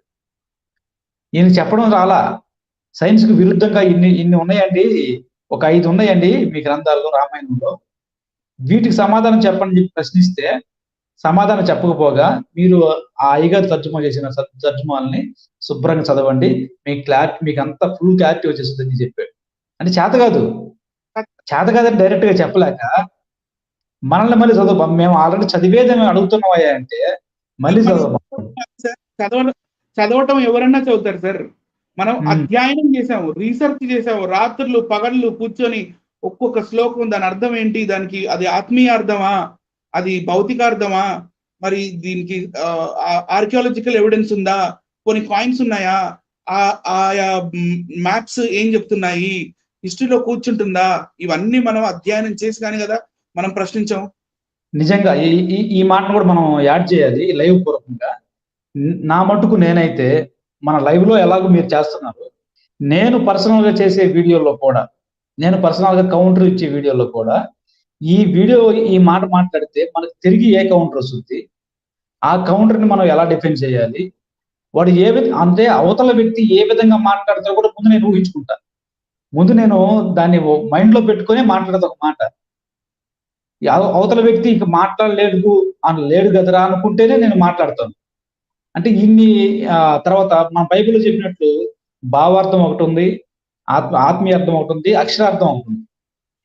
ఈ లెక్కలో కూడా మన బైబిల్ని ఏ దృష్టితో చూస్తామో వీళ్ళ గ్రంథాల్లో మనం మాట్లాడే విషయాలు కూడా ఆ విధంగానే ఆలోచిస్తారు. ఆలోచించి ఆ తర్వాత ఇది అక్షరార్థమే అని కన్ఫర్మ్ అయిన తర్వాత, అది నిజంగా ఆత్మీయార్థం కాదని తెలిసిన తర్వాత దాని గురించి మాట్లాడతారు. తర్వాత ఆత్మీయ అర్థం కూడా కొన్ని వచ్చేవి ఉన్నాయి. ఆత్మీయ అర్థం ఆ కోణంలో కూడా ఇది ఎంతవరకు కరెక్ట్, ఎంతవరకు ఇది సూట్ అవుద్ది అని ఆలోచించి, ఆ తర్వాత సైన్స్ కి ఇది ఏ విధంగా మ్యాచ్ అవుతుంది అని ఆ కోణంలో ఆలోచించి, ఆ తర్వాత మనం ఏదైనా ఒక ప్రెజెంటేషన్ ముందు పెడతాం. చూస్తున్న వీక్షకులారా మీరు కూడా గమనించండి, ఏదో చదివేసి మాట్లాడేసి వెళ్ళిపోవడం కాదు. మీరు గమనించినట్లయితే మన ఛానల్లో మనం చేసే వీడియోలకి రీకౌంటర్ వీడియోలు చాలా తక్కువ వస్తాయి.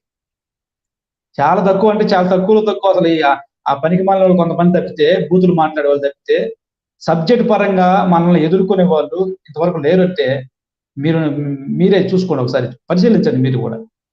ఎందుకు మాట్లాడుతున్నాం అంటే అలాగా మనం అన్ని కోణాల్లో ఆలోచించి అది తప్పు అని తెలిసినాకనే మీకు సమాజం దృష్టికి తీసుకొస్తుంది. అది బ్రదర్.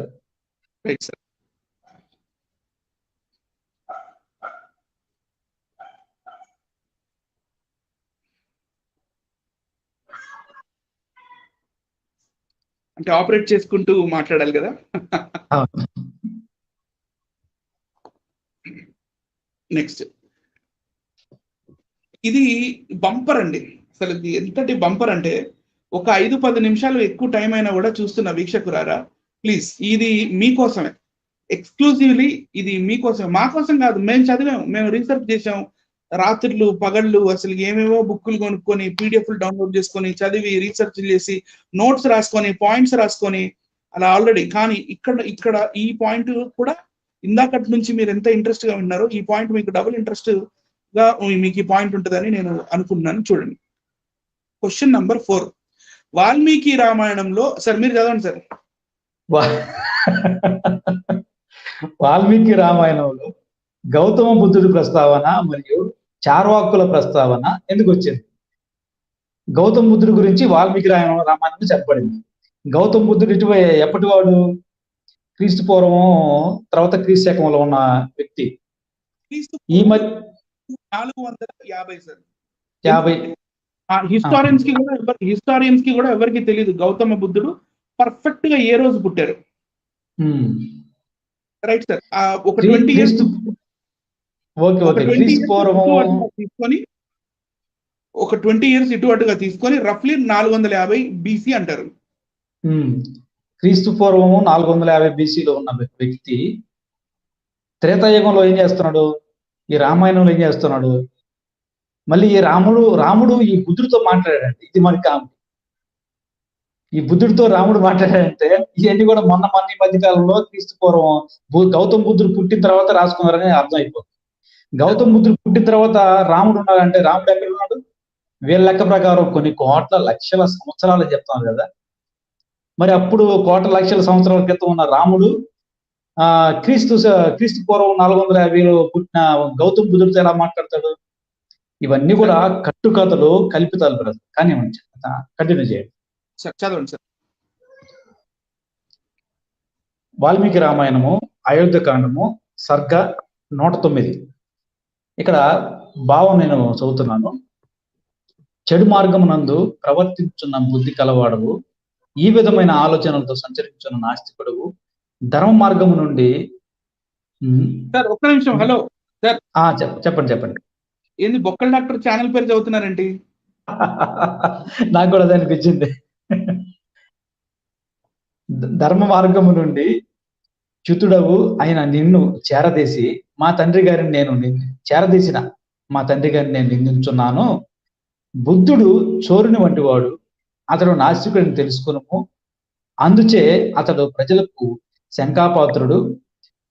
పండితుడు ఎన్నడూ నాస్తికులతో సంబంధము ఉంచుకొని రాదు అని చెప్తున్నాడు. అంటే ఇక్కడ బుద్ధుడు ఎటువంటి వాడో శ్రీరాముడు చెప్తున్నాడు. మా నాయన నిన్ను చేరదీసినందుకు నేను మా నాన్నగారిని నిందిస్తున్నాను, ఇలాంటి వాళ్ళని అసలు చేరదీయకూడదు. ఎందుకంటే నువ్వు బుద్ధి కలవాడు, ఈ విధమైన ఆలోచన సంచరించు నాస్తికుడువు, ధర్మ మార్గము నుండి తప్పిన వాడవు. కాబట్టి నిన్ను చేరదీసేందుకు మా నాన్న నేను నిందిస్తున్నాను అని చెప్పి మాట్లాడుతున్నాడు రాముడు. మాట్లాడుతున్నాను. ఇప్పుడు ఈ రిఫరెన్స్ యొక్క కాంటెక్స్ట్ గురించి నేను 2 నిమిషాలు చెప్పాలనుకుంటున్నాను చూస్తున్న ప్రేక్షకులారా. ఈ రిఫరెన్స్ యొక్క కాంటెక్స్ట్ ఏంటంటే, శ్రీరాముడు 14 సంవత్సరాల వనవాసానికి వెళ్ళినప్పుడు అక్కడ చిత్రకూటం అనే ఒక ప్లేస్ దగ్గరికి వెళ్ళిపోయి అక్కడ తను ఉంటున్నప్పుడు వాల్మీకి రామాయణం అయోధ్యకాండ 91వ సర్గలో ఈ భరతుడు మన భరద్వాజ ముని ఆశ్రమానికి వెళ్ళి రాముడు ఎక్కడున్నారో చెప్పండి అది అంటే, సరే మొత్తం అక్కడ ఒక పెద్ద సైన్యము, ఎంతో మంది ఋషులు, మునులు, మళ్ళీ 3 తల్లులు కదా, ఈ 3 తల్లులు వీళ్ళందరినీ తీసుకొని రాముడిని ఎత్తుక్కుంటూ అడవిలోకి వెళ్తాడు. 106వ సర్గ దగ్గరకు వచ్చేసరికి భరతుడుకి రాముడు దొరుకుతాడు. అక్కడ దొరికిన తర్వాత, అన్న రా ప్లీజ్ వచ్చి మళ్ళీ నువ్వు రాజు అయిపో, నాన్న చనిపోయాడు, దశరథ మహారాజు చనిపోయారు, ఇంకా పెద్ద కొడుకే రాజు అవ్వాలి కదా, రా అది ఇది అంటే రాడు. అప్పుడు 108వ సర్గలో ఏమవుతుందంటే, భరతుడితో పాటు ఉన్న ఒక జాబాల మహర్షి అనే ఒక మహర్షి, సత్యకామ జాబాల అని కూడా అంటారు, జాబాల మహర్షి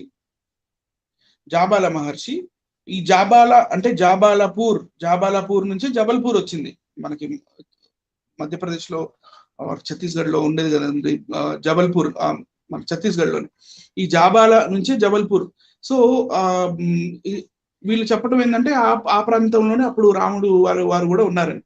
ఈయన ఏం చెప్తాడంటే 108వ సర్గలో మొత్తం బౌద్ధ మతం గురించి రాముల వారికి చెప్తాడు. ఆయన మీ నాన్న చనిపోయాడు కదా, ఇప్పుడు నువ్వు వనవాసం చేసే అవసరం లేదు, నువ్వు ప్రామిస్ చేసింది ఎవరికి? మీ ఫాదర్ కి. ఇప్పుడు మీ ఫాదరే బతికలేరు, మీ ఫాదరే బతికలేనప్పుడు ఇంకా ప్రామిస్ కూడా పోయింది కదా, వచ్చేసే ఎవరు తండ్రి ఎవరు కొడుకు, ఈ పునర్జన్మలు అవి ఇవి ఏముండవు, నువ్వు వచ్చేసి రాజు అయిపో, ఇవన్నీ వేస్ట్ అవి ఇవి అని మాట్లాడితే రాముడికి కోపం వచ్చి, ఈయన జాబాల మహర్షి ఎవరు? ఈ జాబాల మహర్షి అని ఆయన బుద్ధిస్ట్ మాంక్, అంటే బుద్ధిస్ట్ బౌద్ధ సన్యాసి దశరథుడి దగ్గర ఉన్నాడు అని వీళ్ళు రాస్తున్నారు. ఈ బౌద్ధ మహర్షి ఈ శ్రీరాముల వారికి బౌద్ధిజం గురించి చెప్పినట్టుగా ఉంది.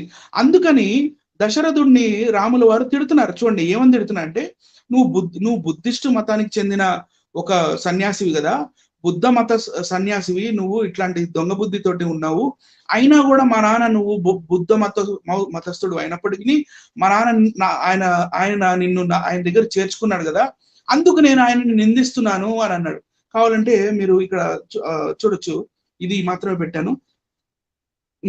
నిందామ్యహం కర్మపితు కృతం తత్ యస్తామ గృహార్ణ ద్విషమస్థ బుద్ధిం, అంటే మంచి బుద్ధి లేదు నీకు అని చెప్పి చెప్తున్నాడు. ఇక్కడ 33 చెడు మార్గమునందు ప్రవర్తించుచున్న బుద్ధి కలవాడవు, చెడు మార్గమునందు ప్రవర్తించుచున్న బుద్ధి కలవాడవు, ఈ విధమైన ఆలోచనలతో, ఏ విధమైన ఆలోచనలతో?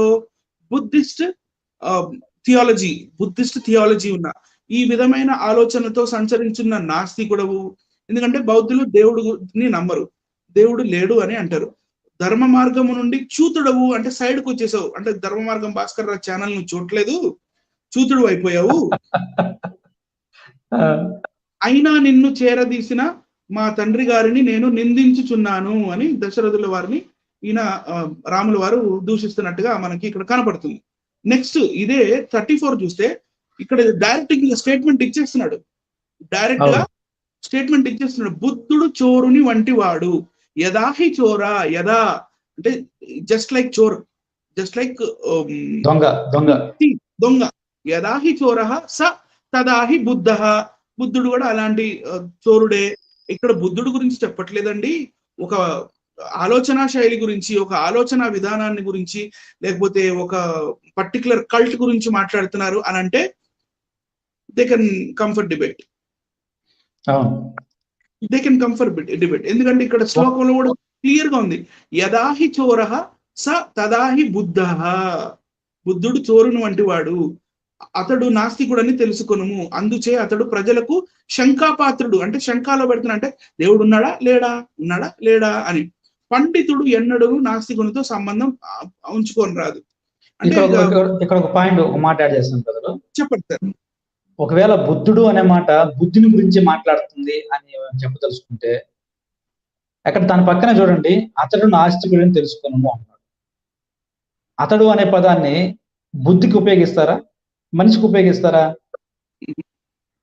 ఆ తర్వాత అందుచేత అతడు ప్రజలకు శంకాపాత్రుడు, పండితుడు ఎన్నడూ నాస్తికునితో సంబంధము ఉంచుకొనరాదు. అది బుద్ధి గురించి చెప్పబడింది. అయితే ఈ పండితుడు అనే వ్యక్తి నాస్తికునితో సంబంధం ఉంచుకొని రాదని ఎందుకు మాట్లాడతారు? ఇక్కడ మాట్లాడుతుంది ఖచ్చితంగా బుద్ధుడి గురించే, బుద్ధిని గురించి కాదు, బుద్ధుడు అనే వ్యక్తి గురించే మాట్లాడుతున్నాడు అని స్పష్టంగా అర్థమవుతుంది. అంతగా ఇంకా క్లారిటీగా అనుకుంటే కౌంటర్ వీడియోలో చేయమని చెప్పండి, మన కౌంటర్ వీడియోలో రీకౌంటర్ ఇచ్చేద్దాం, ఇబ్బంది ఏముంది? Okay sir. ఇప్పుడు మనం గౌతమ బుద్ధుల వారి గురించి 4 వాక్యాలు నేర్చుకుందాం అంతే, ఎందుకంటే సగం ఇన్ఫర్మేషన్ ఇవ్వకూడదు. గౌతమ బుద్ధుడి చరిత్ర. బుద్ధ వాజ్ అ ఫిలాసఫర్, ఆయన ఫిలాసఫర్, మంచి ఫిలాసఫర్. మెండికాంట్ అంటే భిక్షువు, మెడిటేటర్ అంటే మెడిటేషన్ చేసి యోగా చేసే ఆయన, స్పిరిచువల్ టీచర్ ఆధ్యాత్మిక గురువు, అండ్ రిలీజియస్ లీడర్ అంటే మతాన్ని చెప్పే లీడర్ కూడా. Who lived in India 5th to 4th century BCE. He is revered as the founder of world religion of Buddhism, right sir? And worshipped by most Buddhist schools as the enlightened one. Enlightened one అంటే సిద్ధార్థ అంటే సిద్ధిని పొందినవాడు అని.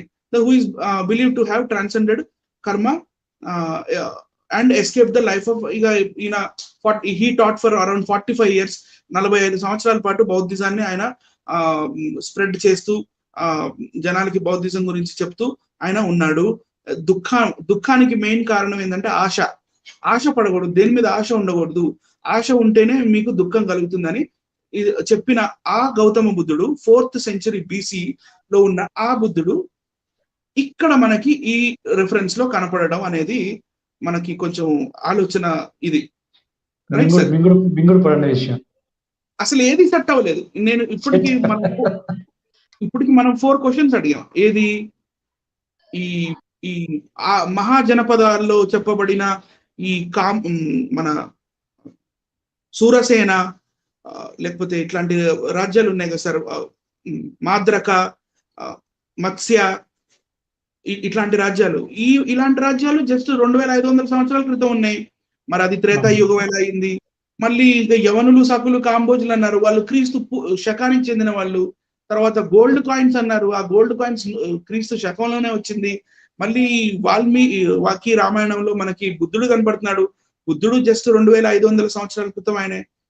మరి ఈ త్రేతాయుగం అంటే అసలుకి మనం ఏమని కన్సిడర్ చేసుకోవచ్చు ప్రసాద్ గారు? త్రేతాయుగం అంటే ఇంకా 2500 సంవత్సరాల క్రితం అనుకోవాలి.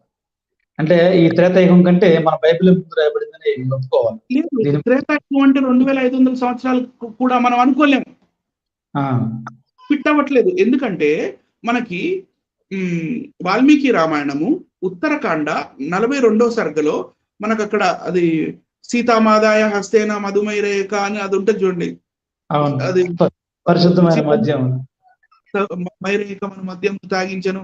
ఆ రిఫరెన్స్ ఎక్కడైతే ఉందో ఆ రిఫరెన్స్ కింద సీత అండ్ రాముడు వీళ్ళిద్దరూ 10,000 సంవత్సరాలు అయోధ్యని పరిపాలించను అని ఉంటది. 10,000 సంవత్సరాలు పరిపాలించను అని రాసి ఉంటది అక్కడ. మరి ఇప్పుడు 2500 సంవత్సరాల క్రితం త్రేతాయుగం అన్నప్పుడు 10,000 సంవత్సరాలు రాముడు అంటే ఇంకా పరిపాలిస్తున్నాడా? 7,500 సంవత్సరాలు అక్కడ డెఫిషియెంట్ వస్తుంది కదా సార్. హిస్టరీకి ఫిట్ అవ్వట్లేదు. మరి దాని గురించి ఏం చెప్తారు సార్? కల్పితాలు బ్రదర్, అన్ని కూడా కల్పితాలు, స్పష్టంగా అర్థమైపోతుంది. దేర్ యు ఆర్ 10,000 సంవత్సరాలు పరిపాలించినప్పుడు మరి ఎప్పుడో కనీసం 20,000 సంవత్సరాల క్రితం అన్నా ఈ త్రేతాయుగం ఉండాలి, 15,000 సంవత్సరాల క్రితం అన్నా ఉండాలి. కానీ చెప్పబడిన రాజ్యాలు, నాణ్యాలు, మరి ఆ ప్రదేశాలు, ఈ బుద్ధుడు, వీళ్ళందరూ జస్ట్ క్రీస్తు శకానికి, క్రీస్తు పూర్వానికి దగ్గరలోనే, ఆ బార్డర్ లోనే ఉన్నవాళ్ళు. సో ఆ బార్డర్ లో ఉన్న క్రీస్తు శకానికి, క్రీస్తు పూర్వానికి బార్డర్ లో ఉన్న కొన్ని రాజ్యాలని చూస్తూ నా చూపు ఎందుకో శుంగా డైనాసిటీ దగ్గరికి వెళ్ళింది సార్. శుంగులు అని కొంతమంది రాజులు ఉన్నారు. అందులో మెయిన్ రాజు ఆయన పేరు పుష్యమిత్ర శుంగ. ఈ పుష్యమిత్ర శుంగ అనే రాజు బ్రాహ్మణ రాజు, రైట్ సార్? ఇవన్నీ ప్రజలకి డైరెక్ట్ చూపిద్దాం. ఇదిగోండి sir, biography of Pushyamitra Shunga. ప్రేక్షకులారా, ఒక 10 నిమిషాల్లో మేము అవగొట్టేస్తాము. కొంచెం జాగ్రత్తగా మీరు విన్నట్టయితే మీకు నీళ్ళకి నీళ్లు, పాలకి పాలు వేరు వేరు అయిపోతాయి. చదవండి సార్. కనపడుతుందా సార్? కనిపిస్తుంది అంటారు. శుంగ వంశము క్రీస్తు పూర్వము 185వ సంవత్సరంలో సుమారుగా అశోకుని మరణానికి 50 సంవత్సరాల తర్వాత ఏర్పాటు చేయబడింది. అప్పటి మౌర్య చక్రవర్తి అయిన బృహద్రథుడు తన సైన్యాధిపతి చేతిలో దారుణంగా హత్య చేయబడ్డాడు. ఆ సైన్యాధిపతి పుష్యమిత్ర శుంగుడు. శుంగవంశం వాడు, బ్రాహ్మణుడు. ఇతను సైనిక వందనం స్వీకరిస్తున్న రాజు బృహద్రథుడిని చంపి తర్వాత సింహాసనాన్ని అధిష్ఠించాడు. ఏది? ఈ బ్రాహ్మణుడు. ఇప్పుడు ఇక్కడ ఏంటంటే ఈయన సేనాధిపతి సార్. అయితే మీరు బాహుబలి సినిమా పార్ట్ 2లో ఇంటర్వెల్ సీన్ మీకు గుర్తు ఉండొచ్చు. అక్కడ రాజుకి గౌరవ వందనం జరుగుతుంటది. అశ్వదళం, ఇంకా అదేంటది, ఏనుగుల దళం, గౌరవ వందనం సమర్పణం అని చెప్తారు కదా. అలాగే ఇక్కడ రాజుకి గౌరవ వందనం చేసి పరేడ్ చేస్తున్నప్పుడు ఆ పరేడ్ లో ఈ సేనాధిపతి బృహద్రథ మౌర్య అనే ఒక ఆఖరి మౌర్య రాజుని ఈ తన సేనాపతి ఆయన బ్రాహ్మణుడైన ఈ పుష్యమిత్ర శుంగుడు ఆయనని కట్టప్పలాగా వెనుక నుండి పొడిచి ఆయనకి వెన్నుపోటు పొడిచి ఆ రాజు చనిపోయిన తర్వాత ఈయన సింహాసనాన్ని అధిష్ఠించాడు సార్. రాజును చంపి ఈ బ్రాహ్మణుడు ఈ యొక్క సింహాసనాన్ని అధిష్ఠించాడు. పుష్యమిత్ర శుంగుడు 36 సంవత్సరాల పాటు పాలించాడు. ఆ తర్వాత అతని కుమారుడు అగ్నిమిత్ర రాజ్యాధికారం చేపట్టాడు. శుంగ సామ్రాజ్యంలో 10 మంది శుంగ పాలకులు ఉన్నారు. అయితే రాజవంశం యొక్క 2వ రాజు అగ్నిమిత్ర మరణం తర్వాత సామ్రాజ్యం వేగంగా విచ్ఛిన్నమైంది. శాసనాలు, నాణ్యాలు ప్రకారము ఉత్తర మధ్య భారతదేశం యొక్క ప్రాంతాలు చిన్న సామ్రాజ్యాలుగా, నగర రాజ్యాలుగా శుంగ ఆధిపత్యంలో ఉండి స్వతంత్రంగా ఉన్నాయని సూచించబడ్డాయి. ఈ రాజవంశం అనేక విదేశీ శక్తుల, స్వదేశీ శక్తుల రెండింటితోనూ జరిపిన యుద్ధాలకు ప్రసిద్ధి చెందింది. వీరు కళింగ, శాతవాహన రాజవంశం, ఇండో గ్రీకు రాజ్యంతో ఈయన ఎవరితో యుద్ధం చేశాడు సార్ పుష్యమిత్ర శృంగుడు? దొరికిపోయారు. కళింగ, శాతవాహన రాజవంశం, ఇండో గ్రీకు రాజ్యంతో, బహుశా పాంచాల, మధుర రాజులతో పోరాడారు. రైట్. శాతవాహనకి చెందిన గౌతమిపుత్ర శాతకర్ణికి చెందిన ఆ శాతవాహన ఎంపైర్ తో కూడా ఈయన యుద్ధం చేశాడు. రైట్ సార్, యుద్ధం చేశాడు. కూడా ఈయన యుద్ధం చేశాడు. ఎవరు? పుష్యమిత్ర శుంగుడు. బాగా గుర్తుంచుకోవాలి, పుష్యమిత్ర శుంగుడు. ఈయన ప్రబుద్ధుడు అనమాట. ఎంతటి ప్రబుద్ధుడో చూడండి ఇక్కడ. భారతీయ పురాణాల మూలాలు, భవిష్య పురాణం, ప్రతిసర్గ పర్వ వంటివి మౌర్య రాజవంశం తర్వాత బ్రాహ్మణిజం పునరుద్ధరణ, మిలియన్ల మంది బౌద్ధులను చంపడం గురించి వివరిస్తాయి. ఈ సమయంలో చంద్రగుప్త, బిందుసార, అశోక పాలన తర్వాత కన్యాకుబ్జ అత్యుత్తమమైన స్థితిలో ఉన్న బ్రాహ్మణులు అర్బుద అనే పర్వతం పైన యాగం చేశారు. వేద మంత్రాల ప్రభావంతో యజ్ఞం త్యాగం నుండి 4 క్షత్రియులు కనిపించారు. 4 క్షత్రియులు కనిపించారు. వారు అశోకను తమ ఆధీనంలో ఉంచి బౌద్ధులందరినీ సర్వనాశనం చేశారు. అక్కడ 4 మిలియన్ల మంది బౌద్ధులు ఉన్నారని, వారందరూ అసాధారణ ఆయుధాలతో చంపబడ్డారని చెబుతారు. ప్రతిసర్గ పర్వంలో ఉంటుందంట ఇదంతా. Pushyamitra Buddhist writing. ఇప్పుడు మనం ఎలా ప్రవర్తిస్తున్నామో అవతలుడు చూస్తే చెప్తాడు. అవును.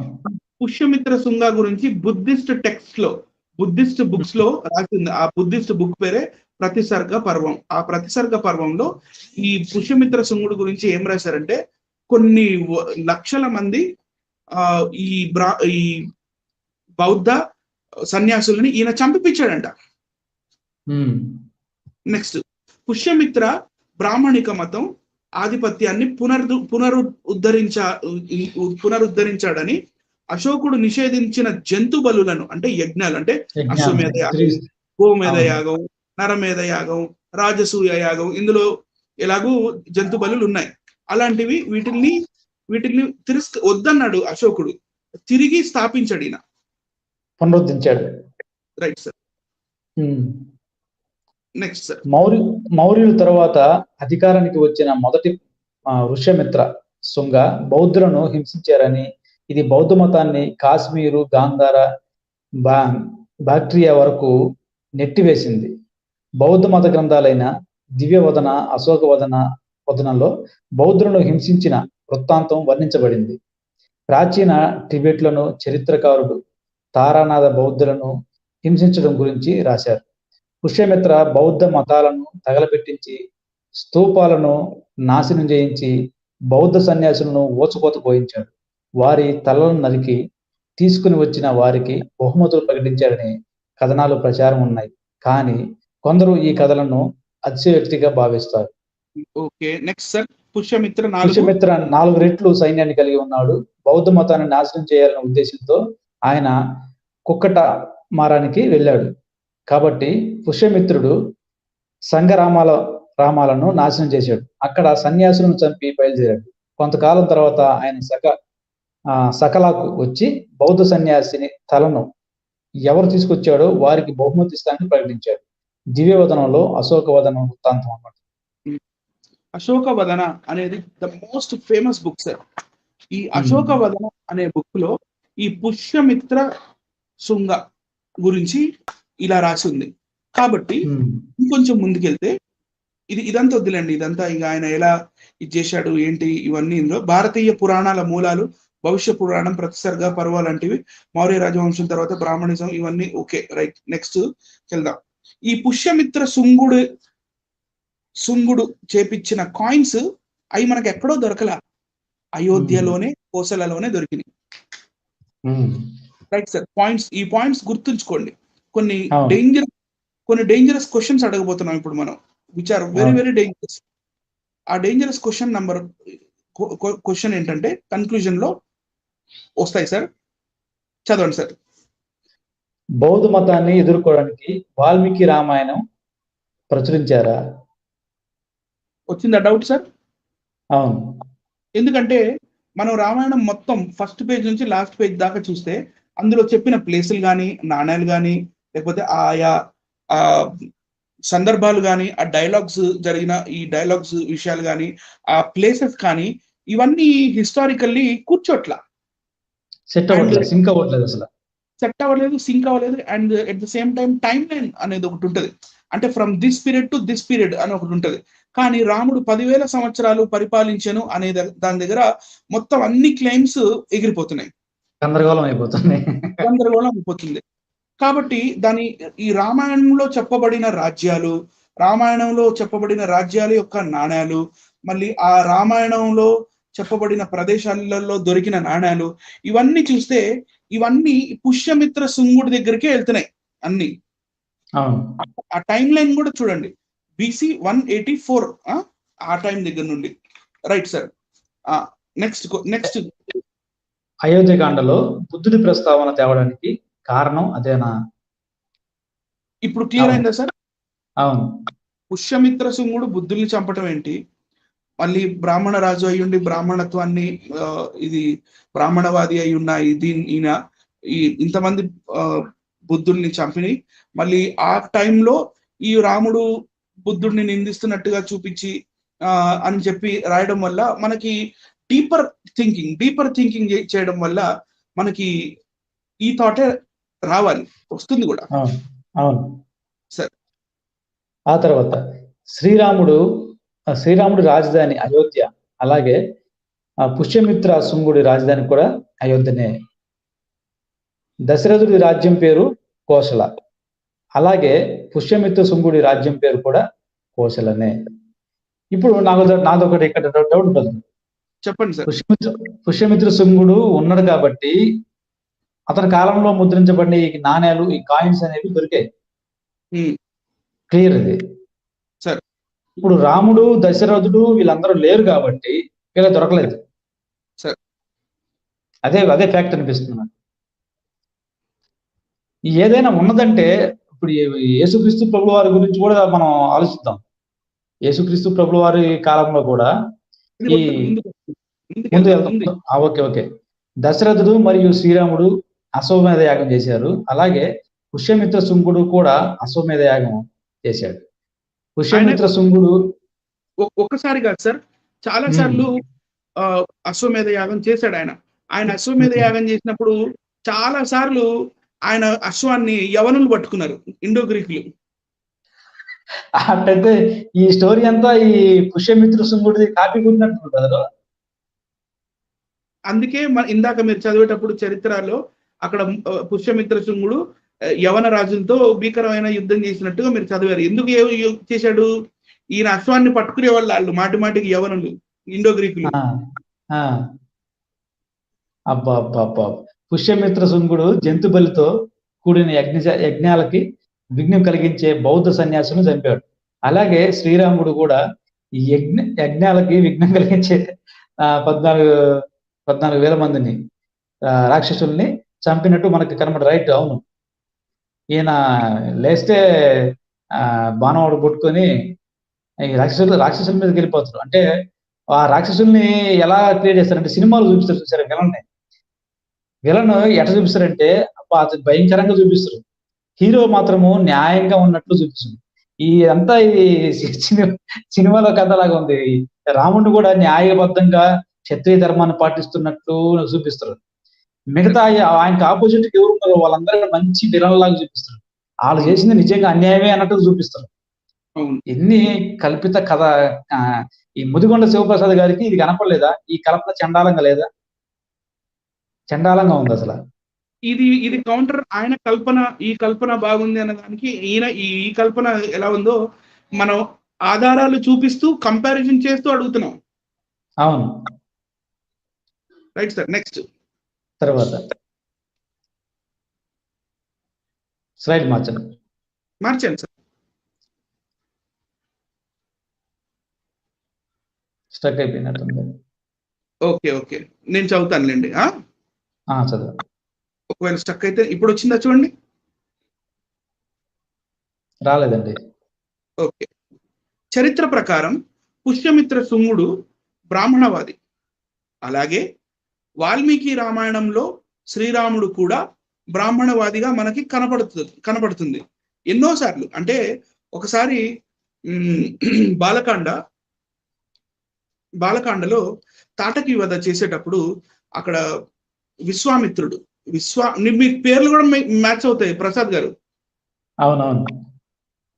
ఎందుకంటే పుష్యమిత్ర శృంగుడి కొడుకు పేరు వాసుమిత్ర. మరి రాముడి గురువు గారి పేరు ఏంటండి? విశ్వామిత్రుడు కదా. విశ్వామిత్ర. మళ్ళీ ఈ ఇంకొక పేరు ఉంది చూడండి, ఈ పుష్యమిత్ర శృంగుడు అని ఉందా పేరు? అవును. హలో, అవునవునండి. పుష్యమిత్ర శృంగుడు అని ఉంది కదా పేరు. ఈ పుష్యమిత్రలో నుంచి శృంగలో నుంచి మిత్ర తీసేయండి. మిత్ర తీసి చదవండి పేరు. అదే వృషశృంగుడు. ఏం పేరు అయింది సార్? వృషశృంగుడు అవ్వచ్చు, పుష్యశృంగుడు అవ్వచ్చు. కొంచెం పుష్యశృంగుడిని వృషశృంగుడు చేయడం ఎంత పెద్ద ఇదా సార్? పెద్ద విషయం కాదు. వచ్చిందా సార్ మీకు? అవునవును, వచ్చిందా? చదువుతారా? వచ్చింది. రామాయణంలో శృంగ వంశానికి చెందిన ఒక బ్రాహ్మణుడు మనకు కనపడతాడు. అనే వృషశృంగుడు. ఈ పుష్యమిత్ర శృంగుడు అనే దాంట్లో మిత్ర తీసేయండి. పుష్యశృంగుడు, అదే వృషశృంగుడు. మీకు ఇవన్నీ పేర్లు దగ్గరలోనే అన్ని మొత్తం ఈ పుష్యమిత్ర శృంగ దగ్గరే అన్ని వెళ్ళి కేంద్రీకరితం అవుతున్నాయి. Right sir. సో ఇప్పుడు చూస్తున్న ప్రేక్షకులారా, నేను ఒక్క నిమిషం, మీరు కామెంట్స్ రూపంలో ఏమన్నా చెప్పాలనుకుంటే కామెంట్స్ పెట్టండి. వీలైతే ఒక 5-10 నిమిషాలు అటెండ్ చేసి ఇంకా మేము లాస్ట్ లో కన్క్లూజన్ చెప్పేసి వెళ్తాము. ఎనీబడి కామెంట్స్ ఏమన్నా? చరిత్ర ప్రకారము పుష్యమిత్ర శృంగుడు బ్రాహ్మణవాది. అవును. ఇప్పుడు యాజ్ ఇట్ ఈస్ గా బ్రదరు, ఈ పుష్యమిత్రుడు అతని కథనే వీళ్ళు కాపీ కొట్టి రాసుకున్నారేమో అనే డౌట్ కూడా వస్తుంది. మీకు సిమిలారిటీస్ బాగా కనపడతాయి సార్. అవునవునండి. ఇవన్నీ సిమిలారిటీస్ కనపడుతున్నాయి. అట్ ద సేమ్ టైం ఒక కన్క్లూజన్ కి రావాలంటే మీరు చాలా స్టడీ చేయాలి, చాలా రీసెర్చ్ చేయాలి. అప్పుడు ఎన్నెన్నో మ్యాచ్ అవుతుంటాయి, పేర్లు మ్యాచ్ అవుతుంటాయి, ప్లేసెస్ మ్యాచ్ అవుతుంటాయి. రాజ్యం అదే, రాజ్యం పేరు అదే, రాజధాని అదే. Right sir. అవును.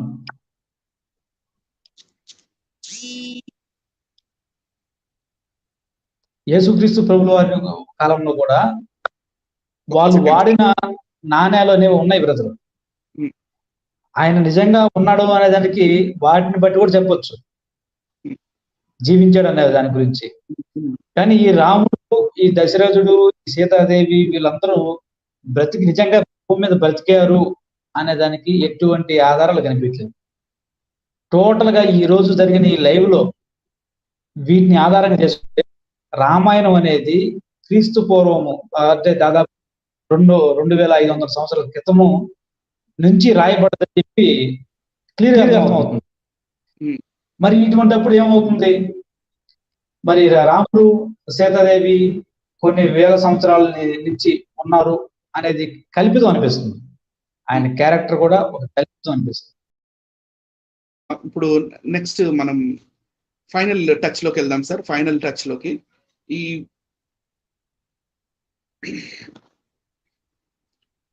కనపడుతుందా బ్రదర్? కనిపిస్తుంది బ్రదర్. ఇది ఒక యేసు ప్రభు లేడు, యేసు ప్రభు జీసస్ ఈజ్ అ మిత్ అన్న ప్రతి ఒక్కడికి ఇది ధీటైన సమాధానం అండి. ఒకసారి ఏమవుతుందంటే యేసు ప్రభు వారు యెరూషలేం నగరానికి వెళ్ళినప్పుడు యెరూషలేంలో ఉన్న పరిసయ్యులు యేసు ప్రభువుని శోధించడానికి, యేసు ప్రభుని ఇరికిద్దామని, యేసు ప్రభుని ఎట్లనైనా సరే తక్కువ చేయాలి అని, లేకపోతే జనాల్లో ఇన్ఫేమస్ చేయాలి అని చెప్పి, ఎందుకంటే ఆ హిస్టారికల్, ఆ పొలిటికల్ మీకు సిచ్యువేషన్ నేను చెప్పాలనుకున్నాను. ఆ పొలిటికల్ సిచ్యువేషన్ ఏంటంటే ఆ సమయంలో మెయిన్ పెద్ద సామ్రాట్ చక్రవర్తి రాజు వచ్చేసి కైసరు, కానీ సామంత రాజు వచ్చేసి హేరోదు. ఇప్పుడు ఈ పరిసయ్యులు యేసు ప్రభుని ఇరికిద్దామని ఒక ప్రశ్న అడుగుతారు. అయ్యా, ఇప్పుడు మనం హేరోదుకి డబ్బులు, కైసర్కి డబ్బులు ఇవ్వాలా? మనం కైసర్కి డబ్బులు ఇచ్చేది ఏం అవసరం ఉంది? ఎందుకంటే మనం ఏం చేస్తాం? హేరోదుకి డబ్బులు ఇస్తాం. హేరోదు ఆయన దగ్గర నుంచి ఎంత ఇవ్వాలో చక్రవర్తికి ఇచ్చుకుంటాడు. కానీ ఇదేంటి? ఇది కొత్త ట్యాక్స్ సిస్టమ్ వచ్చింది. అంటే ఇప్పుడు GST, state GST 14%, central government GST 14%. ఇది ఎట్లా ఉందో అది ఆ టైంలోనే ఉంది.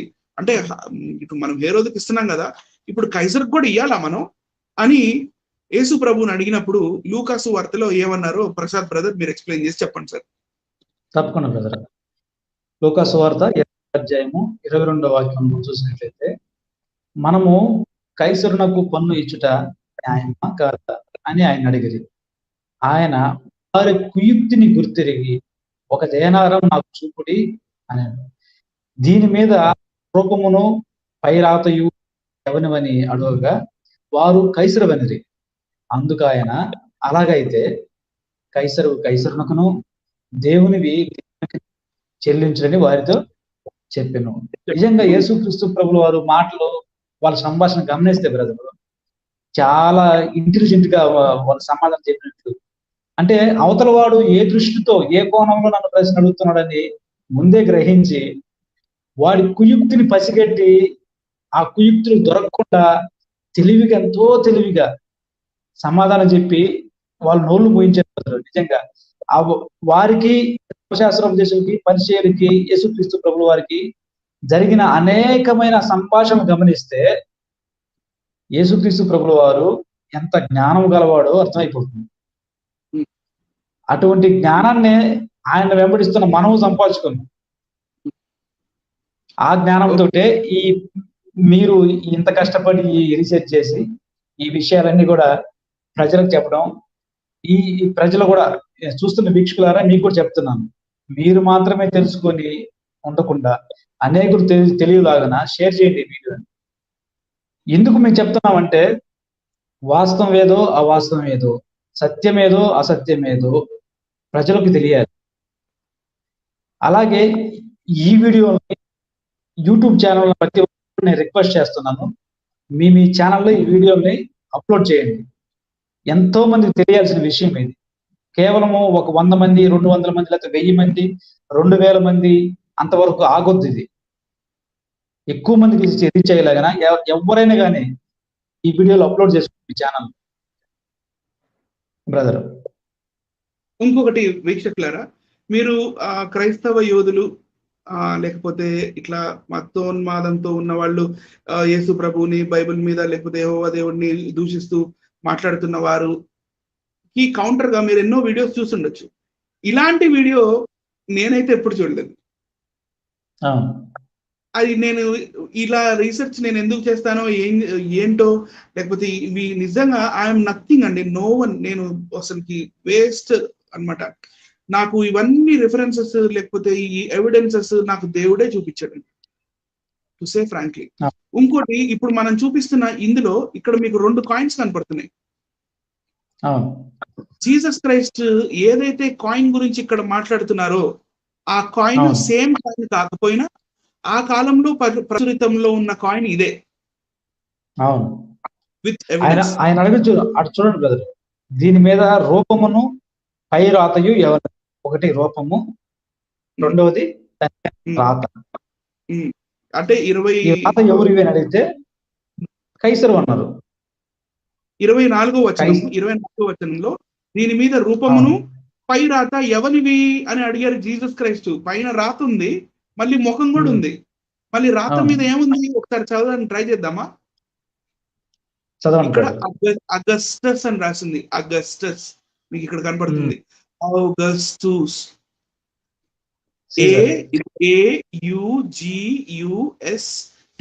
AUGUSTUS ఏమవుతుంది? అగస్టస్ అవుతుందా? అవును. అప్పుడు మరి అగస్టస్ జూలియస్ టైబీరియస్ సీజరే కదా అప్పట్లో సీజర్ గా ఉన్నది. మళ్ళీ మరి యేసు ప్రభుకి తీర్పును తీర్చిన గవర్నర్ పేరు ఏంటండి? పొంతు పిలాతు. ఇక్కడ మీకు పక్కన ఉన్న కాయిన్ లో వెనకాల వైపు పాంటెస్ అని కనపడుతుందా? పాంటిఫ్. పొంతు పిలాతు కాలం నాటి కాయిన్ ఇది. సో రాజు వచ్చేసి Augustus Caesar, Augustus Julius Tiberius Caesar, right. మళ్ళీ గవర్నర్ వచ్చేసి పాంటిఫ్, ఇక్కడ రాసింది పొంతు పిలాతు. అరే, how can Bible be wrong sir? Bible అసలు రాంగ్ అవ్వలేదు.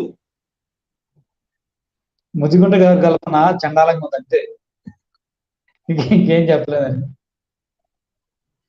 నిజంగా బ్రదర్, ఒక కుట్రపూరితమైన అంటే క్రైస్తవులు దినదినానికి అభివృద్ధి చెందుతున్నారు. వీరిని ఎలాగైనా తప్పించాలి, ఎలాగైనా ఈ అంటే శ్రీకృష్ణుడు అంటారు కదా బ్రదర్, ఏదో డైలాగ్ అంటాడు, భలే ఉంటుంది ఆ డైలాగ్. ఆయన చెప్పిన మాటతో ఆ మాటను ఫాలో అవుతున్నట్టు అనిపిస్తుంది.